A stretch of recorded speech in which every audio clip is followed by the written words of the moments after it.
Good evening, good evening, good evening. Hello hello hello, नमस्कार नमस्कार नमस्कार।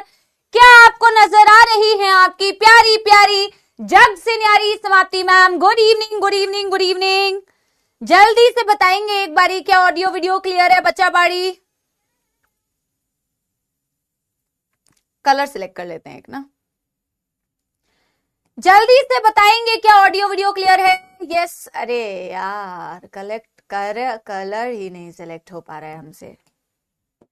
Yes yes yes. अरे भाई, कितनी डेट है आज बेटा? कलर सिलेक्ट करने में मैं खो गई थी।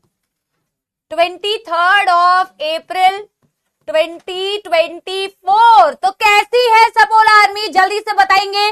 पिछली क्लास का रिवाइज करके आए हैं? यस एवरीबॉडी, यस एवरीबॉडी, जल्दी से बताए।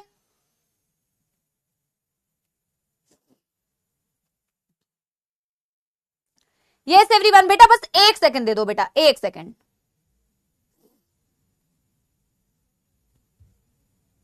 ओके जी, ठीक है, सब कुछ क्लियर है? सब कुछ क्लियर तो होना ही है। तुम्हें जो वर्ल्ड बेस्टेस्ट, ऑसमेस्ट, ऑसमेस्ट कौन सा वर्ड है मुझे नहीं पता, ग्रेटेस्ट, सुपर से भी ऊपर मैम जो मिली है, कौन से लड्डू चढ़ाए थे तुमने ऐसे भगवान जी को कि तुम्हें मैं मिली बेटा? क्या तुमने कभी सोचा था कि तुम्हें मुझसे पढ़ने का मौका मिलेगा? अरे भाई, आज लाइट की थोड़ी प्रॉब्लम है बेटा। हाँ, बहुत तारीफ कर ली है मैंने अपनी। चलो बेटा, तुम करो या ना करो, स्वयं की तारीफ हमेशा खुद करनी चाहिए। ये मैंने कहीं से सीखा है और मैं ये तुम्हें भी समझाऊंगी कि स्वयं की तारीफ खुद करो। चलो चलो जी, यस। आज हम करने वाले हैं बेटा connective tissue, connective tissue part 2। चलिए जी, हम पहले तो करेंगे बेटा क्विक क्विक क्विक रिवीजन। बच्चा कह रहा है आई, बच्चा कह रहे हैं आई, ठीक है। मोतीचूर के लड्डू चढ़ाए थे क्या? ओ, तभी तो तुमने मोतीचूर के लड्डू चढ़ाए, तुम्हें मैम मिली। अब तुम्हें नीट में सिलेक्शन होगा, फिर तुम्हें मैम मिलेंगी और फिर मैम के साथ सपोला आर्मी की चाय पार्टी होगी। देखो इस साल कितने सपोलो के साथ चाय पार्टी करते हैं हम। तो मैंने अपने सपोलो को एक प्रॉमिस किया हुआ है। अब कुछ बच्चे कहेंगे मैम चाय पार्टी से हमारा क्या ही होगा, लेकिन बेटा देखो, चाय तुम्हें पता भी नहीं है चाय मैम के कितने दिल के करीब है। तो मैंने प्रॉमिस किया है, I am not talking about green tea, no no no no, वो तो चाय के नाम पे कलंक है। मैंने प्रॉमिस किया है कि जब मेरे सपोला का सिलेक्शन होगा वो मुझसे मिलेंगे तो हम मिलके चाय पार्टी करेंगे, ये मेरा वादा है। तो कभी तुम भी बेटा 2024, फिर 2025, फिर 2026 में तुम नीट दोगे, तो अभी तो टाइम है तुम्हारे चाय पार्टी का, ठीक है। मैगी पार्टी नो, ओनली चाय पार्टी, ठीक है। मैगी तुम खिला देना। चलो अब बेटा शुरू करें, एक बारी क्विक रिवीजन करें क्या? यस एवरीबॉडी, चलिए जी बेटा एक बारी क्विक रिवीजन करते हैं लास्ट क्लास का। यस एवरीबॉडी, जल्दी से करते हैं। एक बच्चा कह रहे 5 स्टार में। अबे गधे, बड़ा या मुंह देखा है अपना? मुंह देख के तो तुमको कोई चाय ना पिलाए, तुमको 5 स्टार चाहिए? बड़ा आया यहाँ तो। 5 स्टार की चाय बेटा क्या ही बताऊं कैसी होगी भाई। टपरी वाली चाय का जो मजा है ना, मैं बीएचयू में पढ़ी थी, बनारस हिंदू यूनिवर्सिटी में, अगर आपको पता हो। वहां पे बेटा जो टपरी पे चाय मिलती है कुल्हड़ वाली, आ हा, मैं क्या बताऊं, उसका कोई कंपैरिजन ही नहीं है। ये आए हैं बड़े 5 स्टार वाले। चलिए जी, अब सारे को सब वो ये चाहिए वो चाहिए, ये मिलेगा, बिस्किट मिलेगा, समोसा मिलेगा, पैटीज मिलेगा। हाँ, दुकान खोल देती हूं मैं तुम्हारे लिए। चलिए शुरू करते हैं बेटा, एक बारी जल्दी से बताएंगे विथ फुल जोश एंड फुल एनर्जी। हम शुरू करते हैं बेटा समाप्ति एक्सप्रेस। अपनी नोटबुक्स को बेटा बंद कर लें और बंद करने के बाद बेटा शुरू करते हैं एक बारी क्विक रिवीजन। हमने पिछली क्लास में पढ़ा था सेल जंक्शंस के बारे में, हमने पिछली क्लास में पढ़ा था सेल जंक्शंस के बारे में, और हमने कहा था सेल जंक्शंस जो हैं ये कनेक्शंस होते हैं बेटा, ये सेल्स के बीच का स्ट्रक्चरल एंड फंक्शनल कनेक्शंस होते हैं बेटा। यानी कि ये कहीं ना कहीं स्ट्रक्चरल स्टेबिलिटी देते हैं या किसी ना किसी फंक्शन में हेल्प करते हैं। और मैंने कहा था बेटा कि डायरेक्ट क्वेश्चन पूछते हैं। 3 प्रकार के जंक्शंस थे, tight junctions, gap junctions, adhering junctions. जो टाइट जंक्शंस होते हैं बेटा उनका काम होता है गलत हो गया था बेटा, मेरे मुंह से निकल गई। टाइट जंक्शन का काम होता है बेटा एक्टिंग एज अ क्या बोलते हैं, प्रिवेंटिंग लीकेज अक्रॉस सेल, मैं जादू टोना कर रही थी, प्रिवेंटिंग लीकेज अक्रॉस सेल, मुंह से वो सीमेंटिंग ही निकल रहा था। ऐसे जंक्शंस होते हैं जो सेल के बीच में लीकेज को होने से रोकते हैं, ठीक है। और अडहेरिंग जंक्शंस होते हैं बेटा, अडहेर करने का मतलब होता है चिपकाना, अडहेर करने का मतलब होता है चिपकाना। तो ऐसे जंक्शंस बेटा जिनका काम होता है सीमेंटिंग बिटवीन सेल, जैसे कि तुम्हारी ईंटों के बीच में सीमेंट लगी है तो सीमेंट के जैसा काम कर रहा है, that is adhering junctions. Tight junctions prevent leakage, किसी चीज को लीक नहीं होने दे रहा, राइट। और बेटा गैप जंक्शंस का काम होता है हेल्प बोल रही हूं, help in communication between cell. इसका साइटोप्लाज्म कंटेंट कनेक्टेड है, और किसके थ्रू कनेक्टेड है, ये गैप जंक्शन की मदद से कनेक्टेड है। तो जो भी इंफॉर्मेशन आप इस सेल को दोगे वो इसके पास पहुंच जाएगी, क्योंकि दोनों आपस में कम्युनिकेशन कर सकते हैं। एंड बेटा कम्युनिकेटिंग जंक्शन से आप कम्युनिकेशन करते कैसे हैं बेटा, by transfer of ions, by transfer of small molecules, by transfer of big molecules as well. तो सिंपल सी बात है, tight junctions acting as a preventing leakage across a cell, and adhering junctions acting as cementing between cell, and beta gap junctions communicating junctions, they help in communication. Done. Yes everybody, done. फिर बात करते हैं बेटा आपके different types of connective tissue की। The most widely distributed tissue, the most abundant tissue, ऐसा tissue जो support and linkage देता है। बेटा रिवाइज कर रहे हो ना, काम चोरी तो नहीं करते हो ना, कैमरे के पीछे बैठ के रिवाइज करते हो ना बेटा, समाप्ति एक्सप्रेस में, है ना, फायदा उठाया करो इसका, ठीक है। अभी हम बोल रहे हैं कनेक्टिव टिश्यू जो होता है ना मैम, बहुत बढ़िया तरीके से हमने मैगी का एग्जांपल लेके समझा था, और हमने कहा था कनेक्टिव टिश्यू में बेटा क्या होता है। कनेक्टिव टिश्यू में होता है, अगर मैं कनेक्टिव टिश्यू को देखूं तो मैम इसमें एक होता है मैट्रिक्स, और इसमें होते हैं बेटा अलग अलग टाइप के सेल्स, जो मैं एक सेल बचा हुआ था उसको आज डिस्कस करूंगी, है ना बेटा। मैट्रिक्स में मैंने देखा ग्राउंड सब्सटेंस होता है, और मैट्रिक्स में होते हैं अलग अलग टाइप के फाइबर्स। और मैंने कहा था बेटा इसको कंपेयर करना जरा मैगी से। जब अपन मैगी बनाते हैं तो मैगी में पानी डाला तो पानी हो गया तुम्हारा ग्राउंड सब्सटेंस, फिर उसमें मैंने मैगी डाल दी तो वो हो गए तुम्हारे फाइबर्स। तो फाइबर्स और तुम्हारा पानी मिला के जो तुम्हारा मैगी बना वो तुम्हारा मैट्रिक्स कहला रहा है। लेकिन उसमें मैंने डाल दी बेटा सब्जी, तो सब्जियां सारी मेरी हो गई शिमला मिर्च, गाजर, मटर, ते धनिया, ते मटर, ठीक है, वो प्याज, वो सारे क्या हो गए बेटा आपके सेल्स, अलग अलग टाइप के सेल्स मिलके बनाया कनेक्टिव टिश्यू। जब मैंने अपने मैगी को थोड़ा गाढ़ा मतलब थोड़ा सूखा सूखा बनाया जिसमें पानी कम डाला था, मतलब मैंने मैट्रिक्स कम डाला था, तो वो डेंस कनेक्टिव टिश्यू थी। पर मैंने सूपी वाली मैगी बनाई जिसमें पानी खूब सारा था, तो तुम्हारे उस पानी में मैगी भी स्विम कर रही है अच्छे से, सब्जियां भी अलग अलग है, चिपकी हुई नहीं है, पानी बढ़िया से है, और उसमें मैगी मतलब फ्लोट कर रही है, that is loose connective tissue. Loose connective tissue में मैट्रिक्स ज्यादा होता है, ना, तो सेल्स और फाइबर्स को सांस लेने की जगह मिलती है, खुला खुला है सब। लेकिन डेंस कनेक्टिव टिश्यू में पानी कम है मैगी में, तो आपने क्या बोला बेटा कॉम्पैक्टली। अब पानी कम है तो सारा चिपक जाएगा ना बेटा, तो वो डेंस कनेक्टिव टिश्यू है। स्पेशलाइज्ड के तो स्पेशलाइज्ड फंक्शन होते हैं। मैंने आपको क्लासिफिकेशन भी लिखवाई थी, मैंने कहा था बेटा वो क्लासिफिकेशन बड़ी इंपॉर्टेंट है। हमने कहा कनेक्टिव टिश्यू को हमने 3 भागों में डिवाइड किया। एक है हमारी बेटा, अरे भाई, लूज कनेक्टिव टिश्यू, एक है हमारी बेटा डेंस, अरे बोर्ड को बेटा सबसे पहले मौत आती है, डेंस कनेक्टिव टिश्यू, एक है बेटा हमारे पास स्पेशलाइज्ड कनेक्टिव टिश्यू, हाँ या ना, एक है हमारे पास स्पेशलाइज्ड कनेक्टिव टिश्यू। बेटा जब हम बोल रहे हैं लूज कनेक्टिव टिश्यू तो मैंने डेफिनेशन तुम्हें समझा दी, और इसमें आ गया बेटा हमारे पास एरिओलर कनेक्टिव टिश्यू, और एक आ गया बेटा एडिपोज कनेक्टिव टिश्यू। डेंस में आ गया बेटा आपके पास डेंस रेगुलर कनेक्टिव टिश्यू, और आ गया बेटा डेंस इरेग्युलर कनेक्टिव टिश्यू, और स्पेशलाइज्ड कनेक्टिव टिश्यू में आ गया बेटा तुम्हारे पास skeletal connective tissue and fluid connective tissue. Skeletal connective tissue में तुम्हारे पास है कार्टिलेज और बोन्स, फ्लूइड कनेक्टिव टिश्यू में तुम्हारे पास है बेटा ब्लड एंड लिम्फ, ठीक है ना।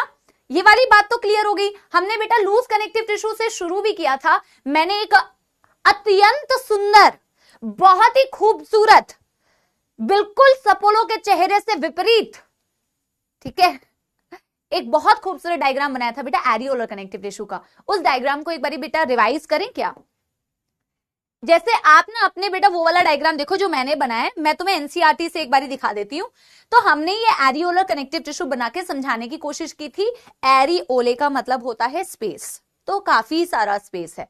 काफी सारे स्पेस में क्या है बेटा? आपके अलग अलग फाइबर्स, आपके अलग अलग सेल्स, जिसमें मैंने सबसे पहले डिफाइन करके तुम्हें बताया था बेटा कोलाजन फाइबर्स और इलास्टिक फाइबर्स। आपको दिख रहा है ये ब्लू, इन्होंने ब्लू बनाया है बट व्हाइट कलर के होते हैं बेटा, व्हाइट फाइबर्स होते हैं। और एक तुम्हें ये येलो कलर के दिख रहे हैं बेटा, these are the elastic fibres. इन्होंने लिखा ही नहीं है, लेबल ही नहीं किया, इलास्टिक फाइबर्स। तो बेटा बेसिकली आपको दोनों के बीच में डिफरेंस करना है। कोलाजन फाइबर्स बंडल में प्रेजेंट है, elastic fibres single individually present है। कोलाजन फाइबर्स जो होते हैं बेटा स्ट्रेंथ प्रोवाइड करते हैं, इलास्टिक फाइबर्स जो होते हैं बेटा वो इलास्टिसिटी के लिए रिस्पॉन्सिबल होते हैं। कोलाजन फाइबर्स बेटा अनब्रांच्ड होते हैं, इलास्टिक फाइबर्स बेटा ब्रांच्ड होते हैं। कोलाजन फाइबर्स व्हाइट कलर के हो गए, इलास्टिक फाइबर्स येलो कलर के हो गए। ये बात क्लियर हो गई बेटा। फिर हमने बोला मैम अलग अलग टाइप के सेल्स है, जिसमें हमने यहाँ पे एक सेल बनाया हुआ है जिसे मैक्रोफाज बोला। यहाँ हमने एक सेल बनाया हुआ है जो एनसीईआरटी में लेबल नहीं किया हुआ, बट पता है अगर आप देखोगे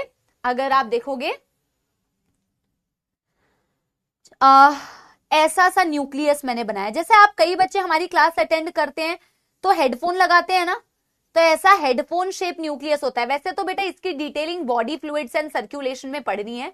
अगर तुम इस सेल को ध्यान से देखोगे ना तो इसका न्यूक्लियस जो है ना वो हेडफोन जैसा होता है। यहाँ पे बेटा हम वो वाला चैप्टर नहीं पढ़ रहे हैं बॉडी फ्लूइड्स वाला, ये वहां पे पढ़ेंगे डिटेल में। बट आपको मैंने एक चीज बता दी थी कि ये जो सेल बनाया हुआ है तुमने, ये जो सेल बनाया हुआ है तुमने और ये जो सेल बनाया हुआ है तुमने, ये तीनों सेल WBC के ही टाइप होते हैं, व्हाइट ब्लड सेल के ही टाइप होते हैं। ये वाला इओसिनोफिल होता है, ये प्लाज्मा बी सेल्स बोलते हैं बेटा इसे, it's a type of lymphocytes, again white blood cell. ये जो तुमने बनाया हुआ था न्यूट्रोफिल, बेटा यहाँ पे तुम्हें कोई भी कहानी नहीं पूछेंगे ब्लड सेल्स के बारे में, क्योंकि वो तो आगे की कहानी है।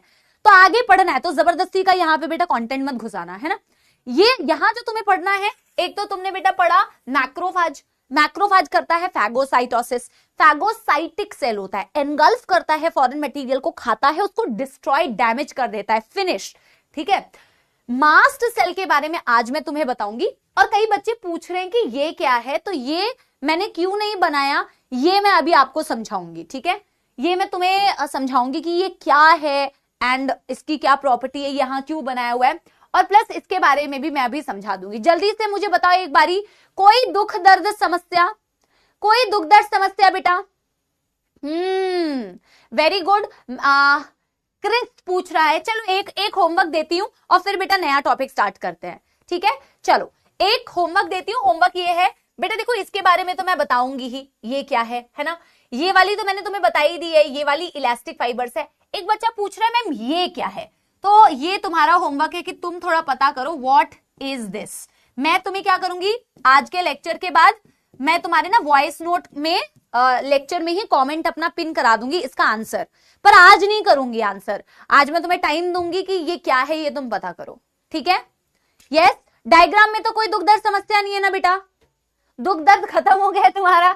ठीक है मैम, समझ नहीं आ रहा, समझने के लिए बेटा दिमाग चाहिए और पढ़ाई करनी चाहिए। दिमाग भगवान ने दिया है, ईश्वर ने दिया है, जंग लग रही है, यूज कीजिए, इस्तेमाल कीजिए। मैक्रोफाजेस का मतलब कल बताया तो था फैगोसाइटिक सेल्स हैं बेटा। नहीं, अभी मुझे आंसर नहीं चाहिए कि ब्लड वेसल है क्या है, ये मैं बाद में। गलत आंसर दे रहे हो बेटा, गलत नहीं, ये पता करना और मुझे बताना। अब बेटा आज सुनो पहली बात तो, चलो अभी ये यही गलत बात है, जैसे पूछो ना तुम एकदम से बेटा कमेंट में ना तुरंत आंसर देते हो, थोड़ा तो वेट करके आंसर दो। ठीक है, मैं तुम्हें आंसर बता दूंगी, है ना।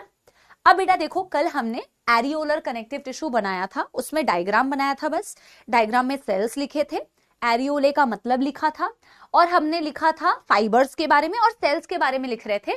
तो लास्ट बेटा आज हमें ना, आप इस हेडिंग को मत डालो, आप उसी को कंटिन्यू करो, क्योंकि हमारा लास्ट सेल बचा हुआ था दैट इज मास्ट सेल। और बेटा ये बहुत इंपॉर्टेंट है, ये इंपॉर्टेंट इसीलिए है ना, देखो बॉडी में भी ये सेल बहुत इंपॉर्टेंट है और वैसे भी ये सेल टॉपिक वाइज भी बहुत इंपॉर्टेंट है, क्योंकि इससे रिलेटेड एक चीज आप पढ़ोगे body fluids and it's circulation में, और इससे रिलेटेड बेटा एक और चीज आप पढ़ोगे 12th क्लास में ह्यूमन हेल्थ एंड डिजीजेस में। अगर आप लोग पास हो गए तो आपको मौका मिलेगा ह्यूमन हेल्थ पढ़ने का, वहां आप मास्ट सेल के बारे में वापस से पढ़ेंगे। तो इसका जो कंटेंट है ना बेटा वो बार बार रिपीट होगा।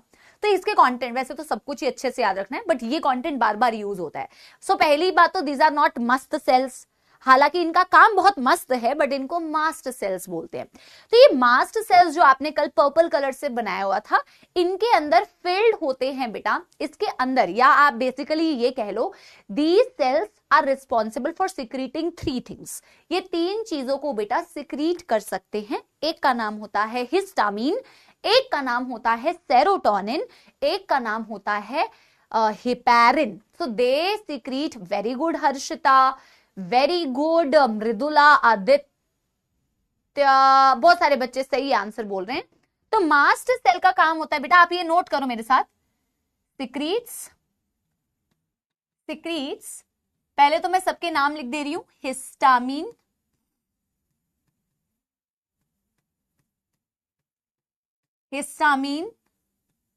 सेरोटोनिन,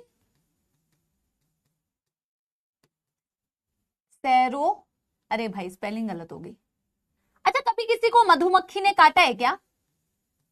किसी को कभी मधुमक्खी ने काटा है क्या? सेरोटोनिन एंड हिपैरिन, थोड़ा सा रिलेट कराती हूं इसके फंक्शन को, ठीक है?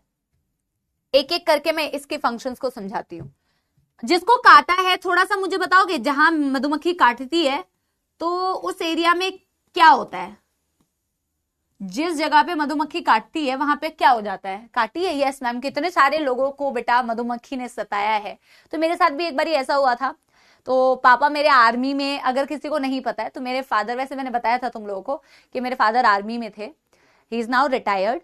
तो हम लोग की पोस्टिंग थी तभी पठानकोट, है ना, और हम लोग का मतलब हम लोग का लास्ट डे था पठानकोट में, हमें रिटर्न, हमारी पोस्टिंग पापा की हो गई थी सिकंदराबाद साउथ में।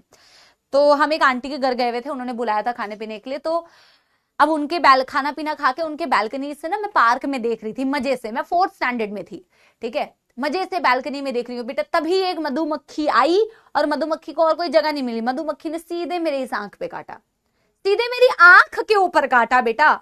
और भैया तुम्हें तो पता ही है कि मधुमक्खी काटती है तो क्या होता है, मतलब मेरी आंख का साइज बेटा इतना हो गया था, लोगों ने, मेरे माँ बाप ने मुझे पहचानने से इनकार कर दिया था कि ये कौन सा बच्चा है, ठीक है, क्योंकि बेटा हालत ही ऐसी जाती है। तो जहां मधुमक्खी काटती है और मम्मी कह रही थी और देखो पार्क में, मम्मियों को तो बेटा देखो, मम्मियां ना तुम्हें किसी भी चीज पर डांट लगा सकती है, तुम्हारा कुछ भी, आज के डेट में मम्मियां क्या डांट लगाती है, और करो फोन, चलाते रहो फोन, फोन की वजह से सब हुआ है, और करो फोन, और करो फोन, और खुद देखोगे रात में मम्मी फोन स्क्रॉल कर रही है, ठीक है। तो मम्मियां आपको कैसे भी डांट सकती है। तो तब मम्मी कहती है और देखो तुम बैल्कनी से, और तुम्हारा काम नहीं है, क्या कर रही थी तुम, खिड़की से क्या बाहर देख रही थी, हो गया ना, जैसे तो मेरी गलती थी। मधुमक्खी ने आके काटा, अब बेटा खिड़की से मैं बाहर देखती नहीं देखती, बैठी होती, कैसे भी होती, मधुमक्खी का काम था आके काटना, काटती वो कैसे भी, है ना। तो जब मधुमक्खी काटती है वो एरिया फूल जाता है, वो एरिया वार्म हो जाता है, वो एरिया रेड हो जाता है। मैं आपको बता रही हूं कि इन्फ्लेमेशन होती है, और ये इन्फ्लेमेशन वर्ड भी बेटा बहुत बार यूज होता है। तो मजाक मस्ती तो ठीक है, लेकिन कहानी से टॉपिक को रिलेट करो बेटा। तो जब मैम को भी मधुमक्खी ने काटा तो एरिया स्वेल हो गया, एरिया रेड हो गया और एरिया वार्म हो जाता है, बेसिकली इन्फ्लेमेशन होती है। इन सारे रिस्पॉन्सेस को बोला जाता है इन्फ्लेमेटरी रिस्पॉन्सेस। आपकी जो मास्ट सेल्स होती है ना बेटा, वो इन्हीं इन्फ्लेमेटरी रेस्पॉन्सेस के लिए रिस्पॉन्सिबल होती है। वो जो एरिया स्वेल हो रहा है, रेड हो रहा है, वार्म हो रहा है, वो मास्ट सेल्स की एक्टिविटी की वजह से ही हो रहा होता है। अब मैम वो एरिया ऐसे स्वेल अप क्यों हो जाता है, रेड क्यों हो जाता है? तो बेटा मास्ट सेल बहुत ज्यादा मात्रा में सिक्रीट करती है एक कंपाउंड, एक केमिकल जिसे बोलते हैं हिस्टामीन, जिसे बोलते हैं हिस्टामीन। हिस्टामीन का काम, हिस्टामीन का नाम का मतलब होता है बेटा वेजो डायलेटर, इसे बोला जाता है वेजो डायलेटर। देखो इसके नाम इसके नाम में इसको क्या बोला जाता है? It is a vasodilator. आपको ना इन तीनों के फंक्शंस याद रखने हैं बेटा। हो सकता है कि इस चैप्टर में एनसीईआरटी में पर्टिकुलरली इनके बारे में इंडिविजुअली नहीं दिया हुआ, बट इट्स ओके। आपको मास्ट सेल दिया हुआ है, इसका मतलब आपको इन सबके फंक्शन बेटा पता होने चाहिए, सबके फंक्शंस पता होने चाहिए, ठीक है। जब मैं बोल रही हूं वेजोडाइलेशन के लिए हिस्टामीन रिस्पॉन्सिबल होता है, very important. What is the meaning of बेटा वेजो? वेजो का क्या मतलब होता है? वेजो का मतलब होता है ब्लड वेसल। वेजो का मतलब होता है ब्लड वेसल। डाइलेटर मतलब डायलेट करना। बेटा डायलेट करने का क्या मतलब है? डायलेट करने का मतलब होता है चौड़ा कर देना। डायलेट करने का मतलब होता है बेटा चौड़ा कर देना, ठीक है। डायलेट करने का मतलब होता है चौड़ा कर देना। ब्लड वेसल्स को चौड़ा कर देती है। अगर ब्लड वेसल्स का नॉर्मल साइज ये है ना बेटा, अगर ब्लड वेसल्स का नॉर्मल साइज ये है, तो जैसे ही हिस्टामीन उस ब्लड वेसल पे काम करेगी ना, आप देखो ब्लड वेसल्स को चौड़ा कर देती है। ये हिस्टामीन की वजह से हुआ। हिस्टामीन ने जब ब्लड वेसल, ये बोर्ड को बेटा बहुत मात आती है, जब हिस्टामीन ने बेटा क्या किया? हिस्टामीन ने, बोर्ड ही नहीं चलता है भाई, ठीक है। हिस्टामीन ने बेटा क्या किया? जब आपके ब्लड वेसल्स पर एक्ट किया, तो आप ब्लड वेसल्स को देखो कितनी चौड़ी हो गई। पता है बेटा ब्लड वेसल्स क्यों चौड़ी हो जाती है? मतलब हिस्टामीन ब्लड वेसल्स को क्यों डायलेट करता है? ताकि जो एरिया अफेक्टेड है उस एरिया में ज्यादा से ज्यादा ब्लड पहुंच पाए। ब्लड वेसल्स को चौड़ा कर दिया। आपको ये पूरी कहानी नोट नहीं करनी है, आप सिर्फ इतना नोट करोगे, बाकी दिमाग में, क्योंकि ये कहानी आपको आगे ह्यूमन हेल्थ में लिखवाई जाएगी, पढ़ाई जाएगी। अभी दिमाग में सेट करो, अभी सिर्फ ये पॉइंट याद रखो कि ये वेसोडाइलेशन करता है। मैं आपको कारण बता रही हूं कि जब ब्लड वेसल चौड़ी हो जाती है तो ब्लड फ्लो बढ़ रहा है। ब्लड फ्लो बढ़ेगा तो बेटा ज्यादा से ज्यादा जो WBCs है वो भी जा पाएगी उस एरिया में, जो एरिया में फॉरेन कोई चीज आई है, विदेशी कोई चीज आई है, ताकि आप फाइट कर सको। इसीलिए फ्लूइड कंटेंट क्योंकि उस एरिया में बढ़ जाता है तो जरा सी स्वेलिंग आपको दिखती है। ब्लड में आरबी, ब्लड बढ़ रहा है मतलब वो एरिया थोड़ा सा रेडिश दिखेगा।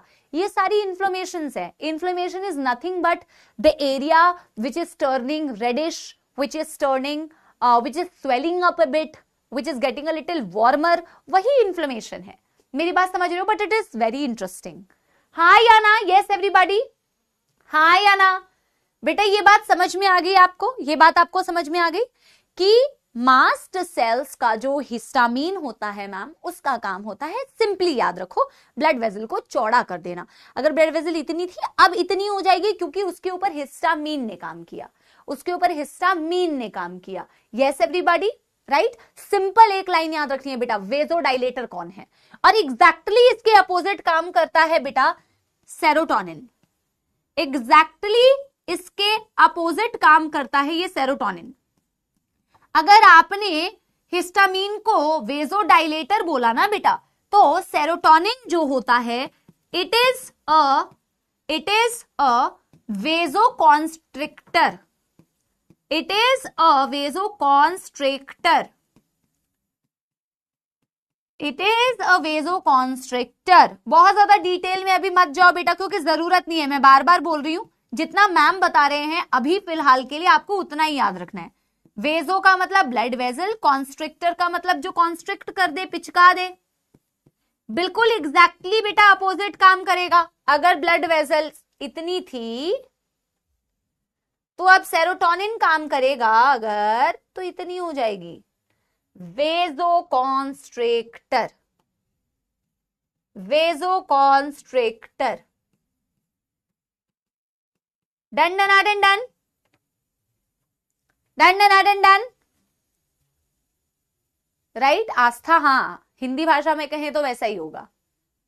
और तीसरा अगेन बेटा बहुत इंपॉर्टेंट, बहुत ज्यादा इंपॉर्टेंट, आपका जो बेटा फ्लूइड है हेपारिन। हेपारिन जो होता है it is a natural anticoagulant. It is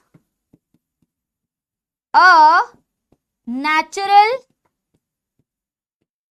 anti का मतलब होता है अपोजिट, कोगुलेंट का अपोजिट, मतलब ये फ्लूइड को सॉलिडिफाई नहीं होने देगा, क्लॉट नहीं बनने देगा।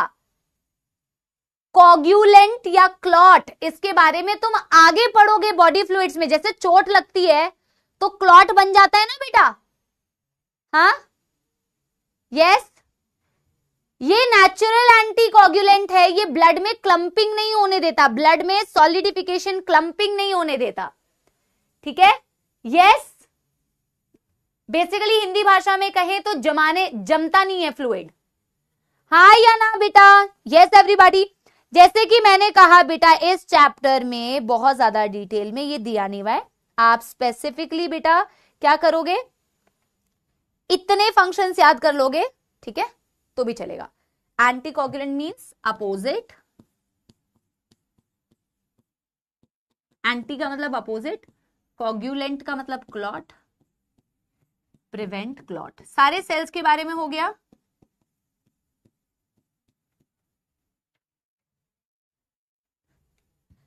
नहीं आप बेटा, मैं बार बार बोल रही हूँ एक्स्ट्रा नहीं पढ़ना है, आप एक्स्ट्रा ही पूछ रहे हो, एक दो बच्चे।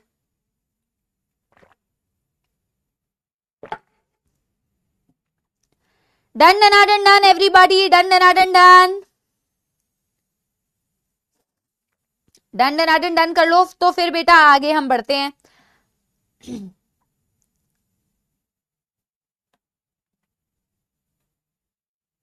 बेटा सब लोगों ने लिख लिया।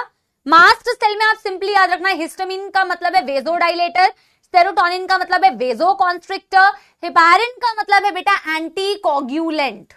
और बेटा आपको मैं एक और चीज बता दूं, सिर्फ मास्ट सेल्स के पास ये प्रॉपर्टी नहीं है बेटा, सिर्फ मास्ट सेल्स के पास ये प्रॉपर्टी नहीं है कि इसके पास ये होता है, और भी बॉडी में सेल्स होते हैं, और भी ब्लड में सेल्स होते हैं। बेसोफिल्स में आपको पढ़ाऊंगी, बेसोफिल्स भी बिल्कुल मास्ट सेल्स जैसा काम करता है, बेसोफिल भी बेटा बिल्कुल मास्ट सेल जैसा काम करता है, वो आगे पढ़ेंगे। यहां आपको एनसीईआरटी की रीडिंग कराऊंगी, आपको मैंने होमवर्क में भी दिया था, ज्यादा कुछ था नहीं, ठीक है, ज्यादा कुछ था नहीं। Yes, done done done done. अब बेटा देखो, एरियोलर टिश्यू हमने पढ़ लिया मैम, एरियोलर टिश्यू के सारे सेल्स पढ़ लिए, एरियोलर टिश्यू के सारे फाइबर्स के बारे में पढ़ लिया। अब मैम ये होता कहां पे है, where is the location and function of areolar tissue, तो हेडिंग डालोगे लोकेशन एंड फंक्शन ऑफ, बहुत ही इंटरेस्टिंग है बेटा ये वाला टॉपिक भी, फंक्शन ऑफ एरियोलर टिश्यू, क्योंकि एनसीईआरटी में क्या है ना बेटा,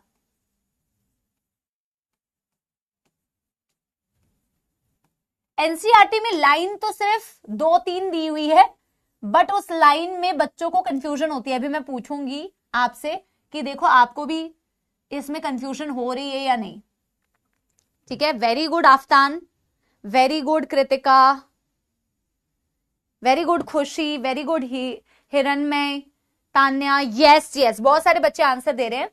अगर बेटा आप इसकी लोकेशन देखो, तो पहले मैं लोकेशन दिखाती हूं आपको, दिखाती क्या हूं बेटा, बताती हूं अपना। एनसीईआरटी कहती है it is located beneath the skin. NCERT ने बीनीथ वर्ड यूज किया है, बीनीथ का मतलब होता है बिलो, बिलो दी स्किन, ठीक है। It is located beneath the skin. Function देखते हैं और फिर मैं फंक्शन के थ्रू ही आपको ये एक्सप्लेन करूंगी कि स्किन के नीचे ये एग्जैक्टली कर क्या रही है। Function,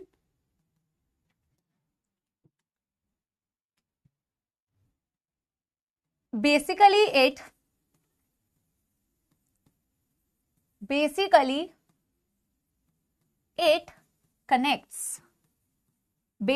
it connects the skin with the underlying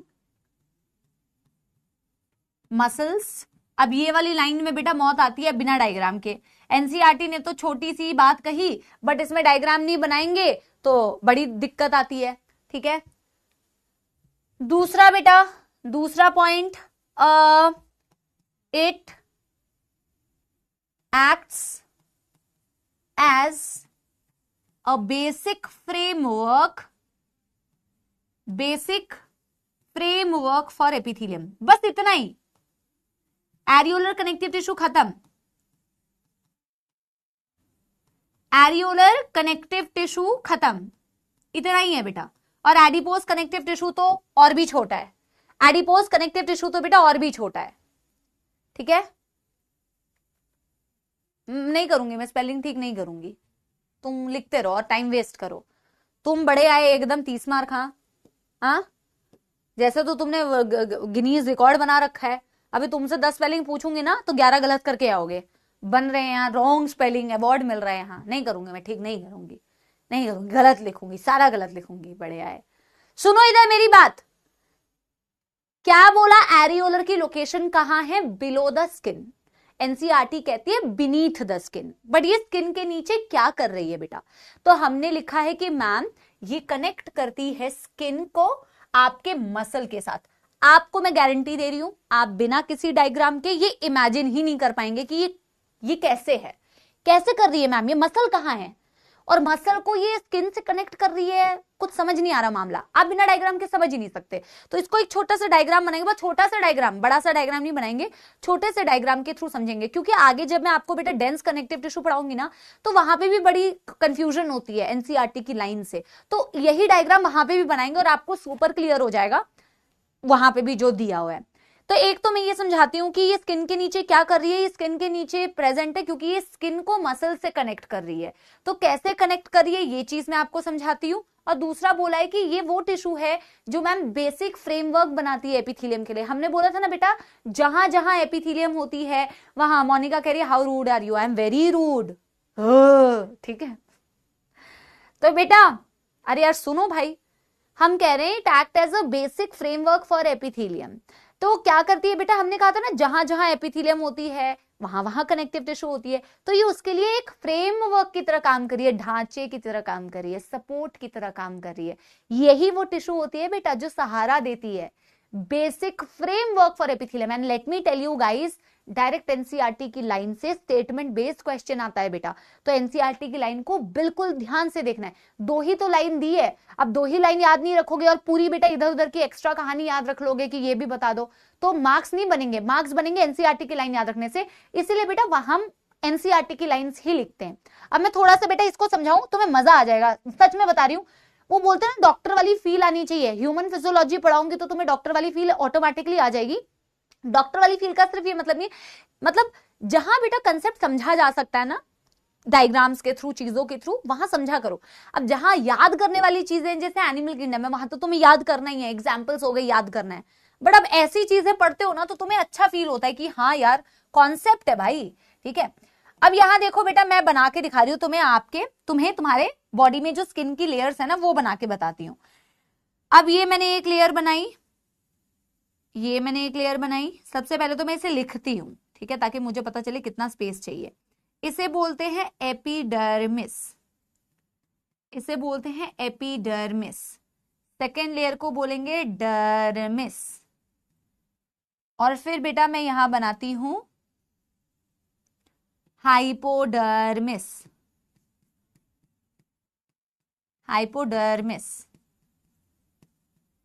और मैं यहां बना देती हूं कि ये समझो तुम्हारी मसल्स हैं।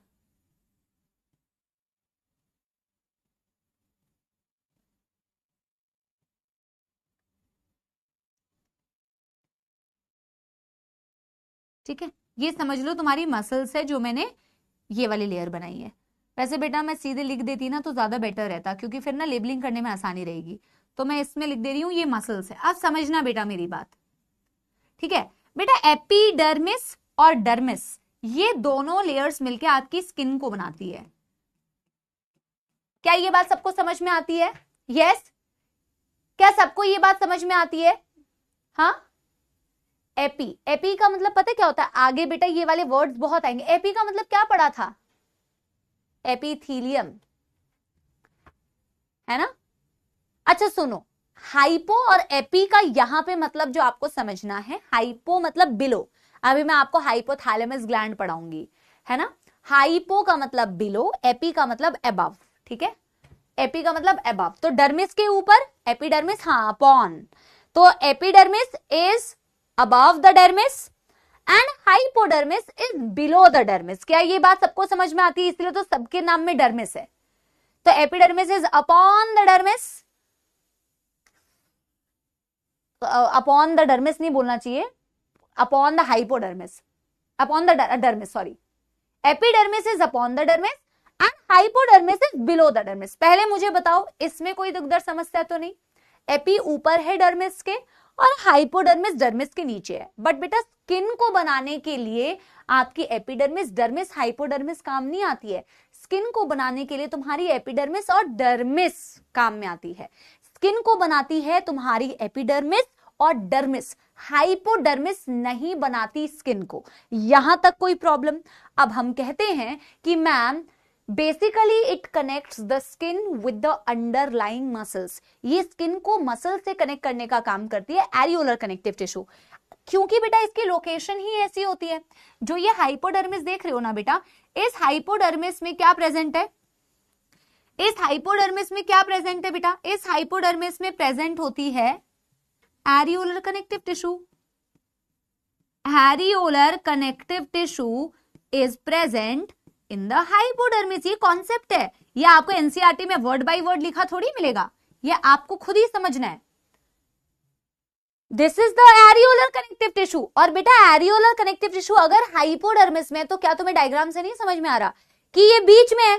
तो ऑब्वियस ही बात है मैम, जो टिश्यू यहां पे है वो स्किन को मसल से कनेक्ट करेगी, क्योंकि स्किन और मसल के बीच में एरियोलर आ गई। जब इन दोनों के बीच में एरियोलर आ गई तो ऑब्वियस सी बात है मैम, ऊपर को नीचे से कनेक्ट कर दिया। That's all, that's all. जल्दी बताओ, जल्दी बताओ बेटा, यस एवरीबॉडी, जल्दी बताओ यस एवरीबॉडी। ये कॉन्सेप्ट है बेटा उसका।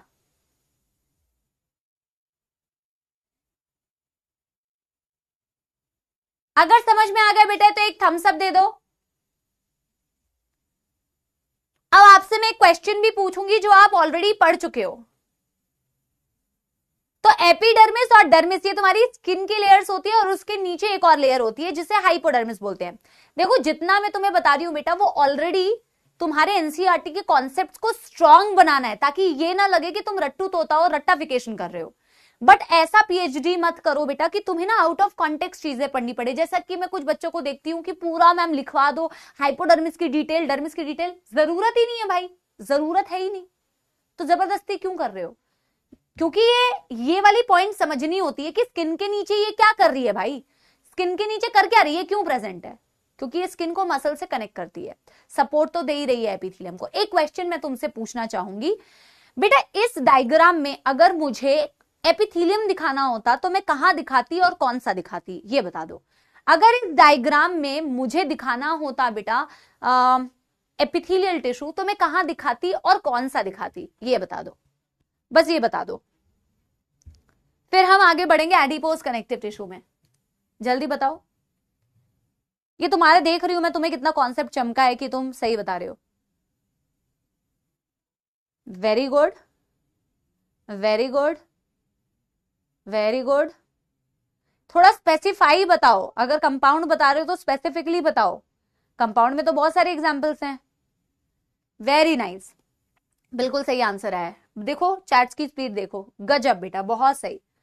अगर मेरे को बेटा दिखाना होता तो मैं यहां दिखाती मैम, एपिडर्मिस के जस्ट ऊपर। तो यही तो तुम्हारा कॉन्सेप्ट बिल्डिंग हुआ ना। रट्टाफिकेशन करते तो अभी तुम इस डायग्राम में आंसर नहीं दे पाते बेटा।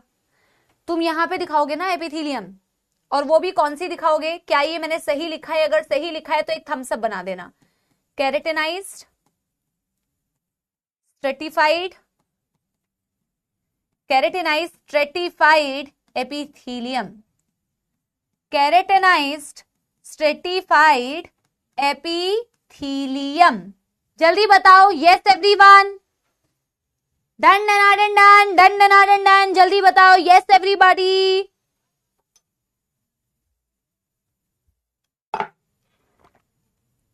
बढ़िया, बस कॉन्सेप्ट क्लियर। गर्म पानी यार, कनेक्टिव टिश्यू, आप पढ़ेंगे एडिपोज कनेक्टिव टिश्यू। और कल तुमने देखा होगा कि एडिपोज कनेक्टिव टिश्यू जो होती है, एनसीईआरटी ने एक जगह, वैसे तो वो बेटा लिखा हुआ है लूज कनेक्टिव टिश्यू है, फिर एक जगह पे लिखा हुआ है स्पेशलाइज्ड कनेक्टिव टिश्यू है। उसने स्पेशलाइज्ड क्यों लिखा हुआ है उसका मतलब आज हम समझेंगे, ठीक है। एडिपोज कनेक्टिव टिश्यू, तो मैं एडिपोज कनेक्टिव टिश्यू के लिए वापस से कोई डायग्राम नहीं बनाना, एक छोटा सा एनसीईआरटी वाला डायग्राम हम समझेंगे, ठीक है। Done done done done.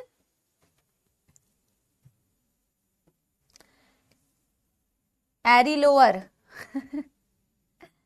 अरे बेटा बोलते बोलते भी तो लिखती हूं, बेनिफिट ऑफ डाउट भी नहीं देते हो, और यही सारा पाप तुम्हारा इकट्ठा होता है। और जब तुम्हारा सब्जेक्टिव पेपर होता है ना, इस सारे पापों का हिसाब होता है। पर कोई नहीं, करो पाप, करते रहो, कोई नहीं, करो करो करो, खूब करो पाप। एरी लोअर, इसमें भी एरी लोअर लिखा है मैंने, एरी ओलर। चलो नेक्स्ट पढ़ेंगे बेटा adipose connective tissue.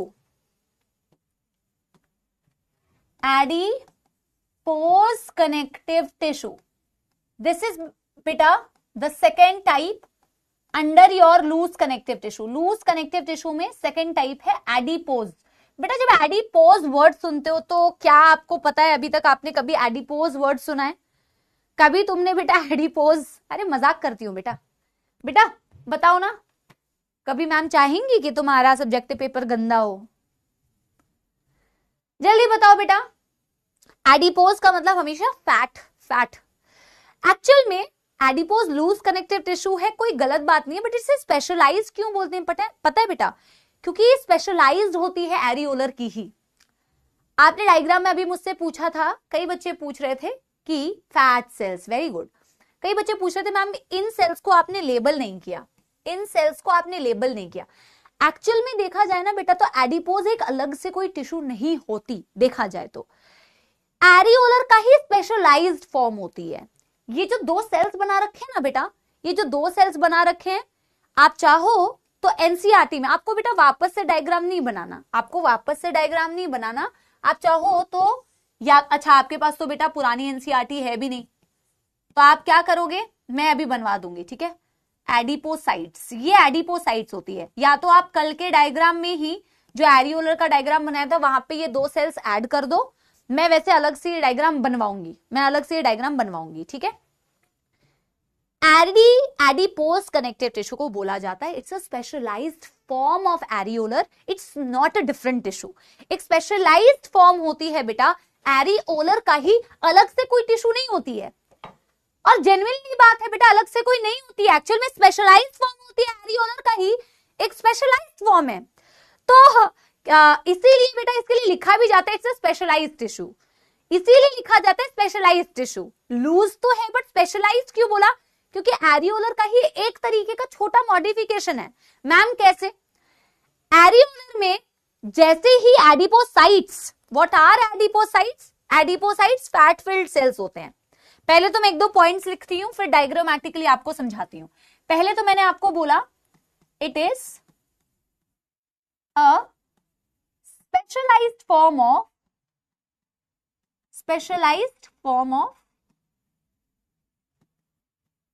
it is a specialized form of areolar connective tissue। Areolar का ही स्पेशलाइज्ड फॉर्म होती है। वेरी इंपॉर्टेंट लाइन बेटा, excess of nutrients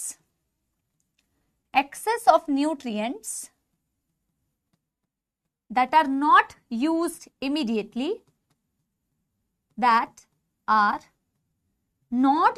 immediately, not used immediately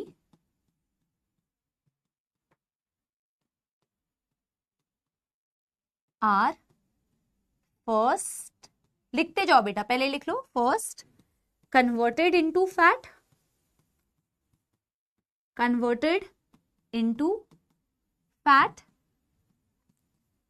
and stored within cells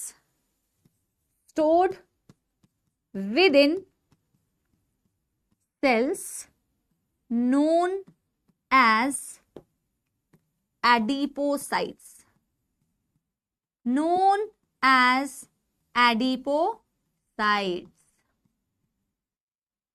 एक और पॉइंट लिखूंगी, these adipocytes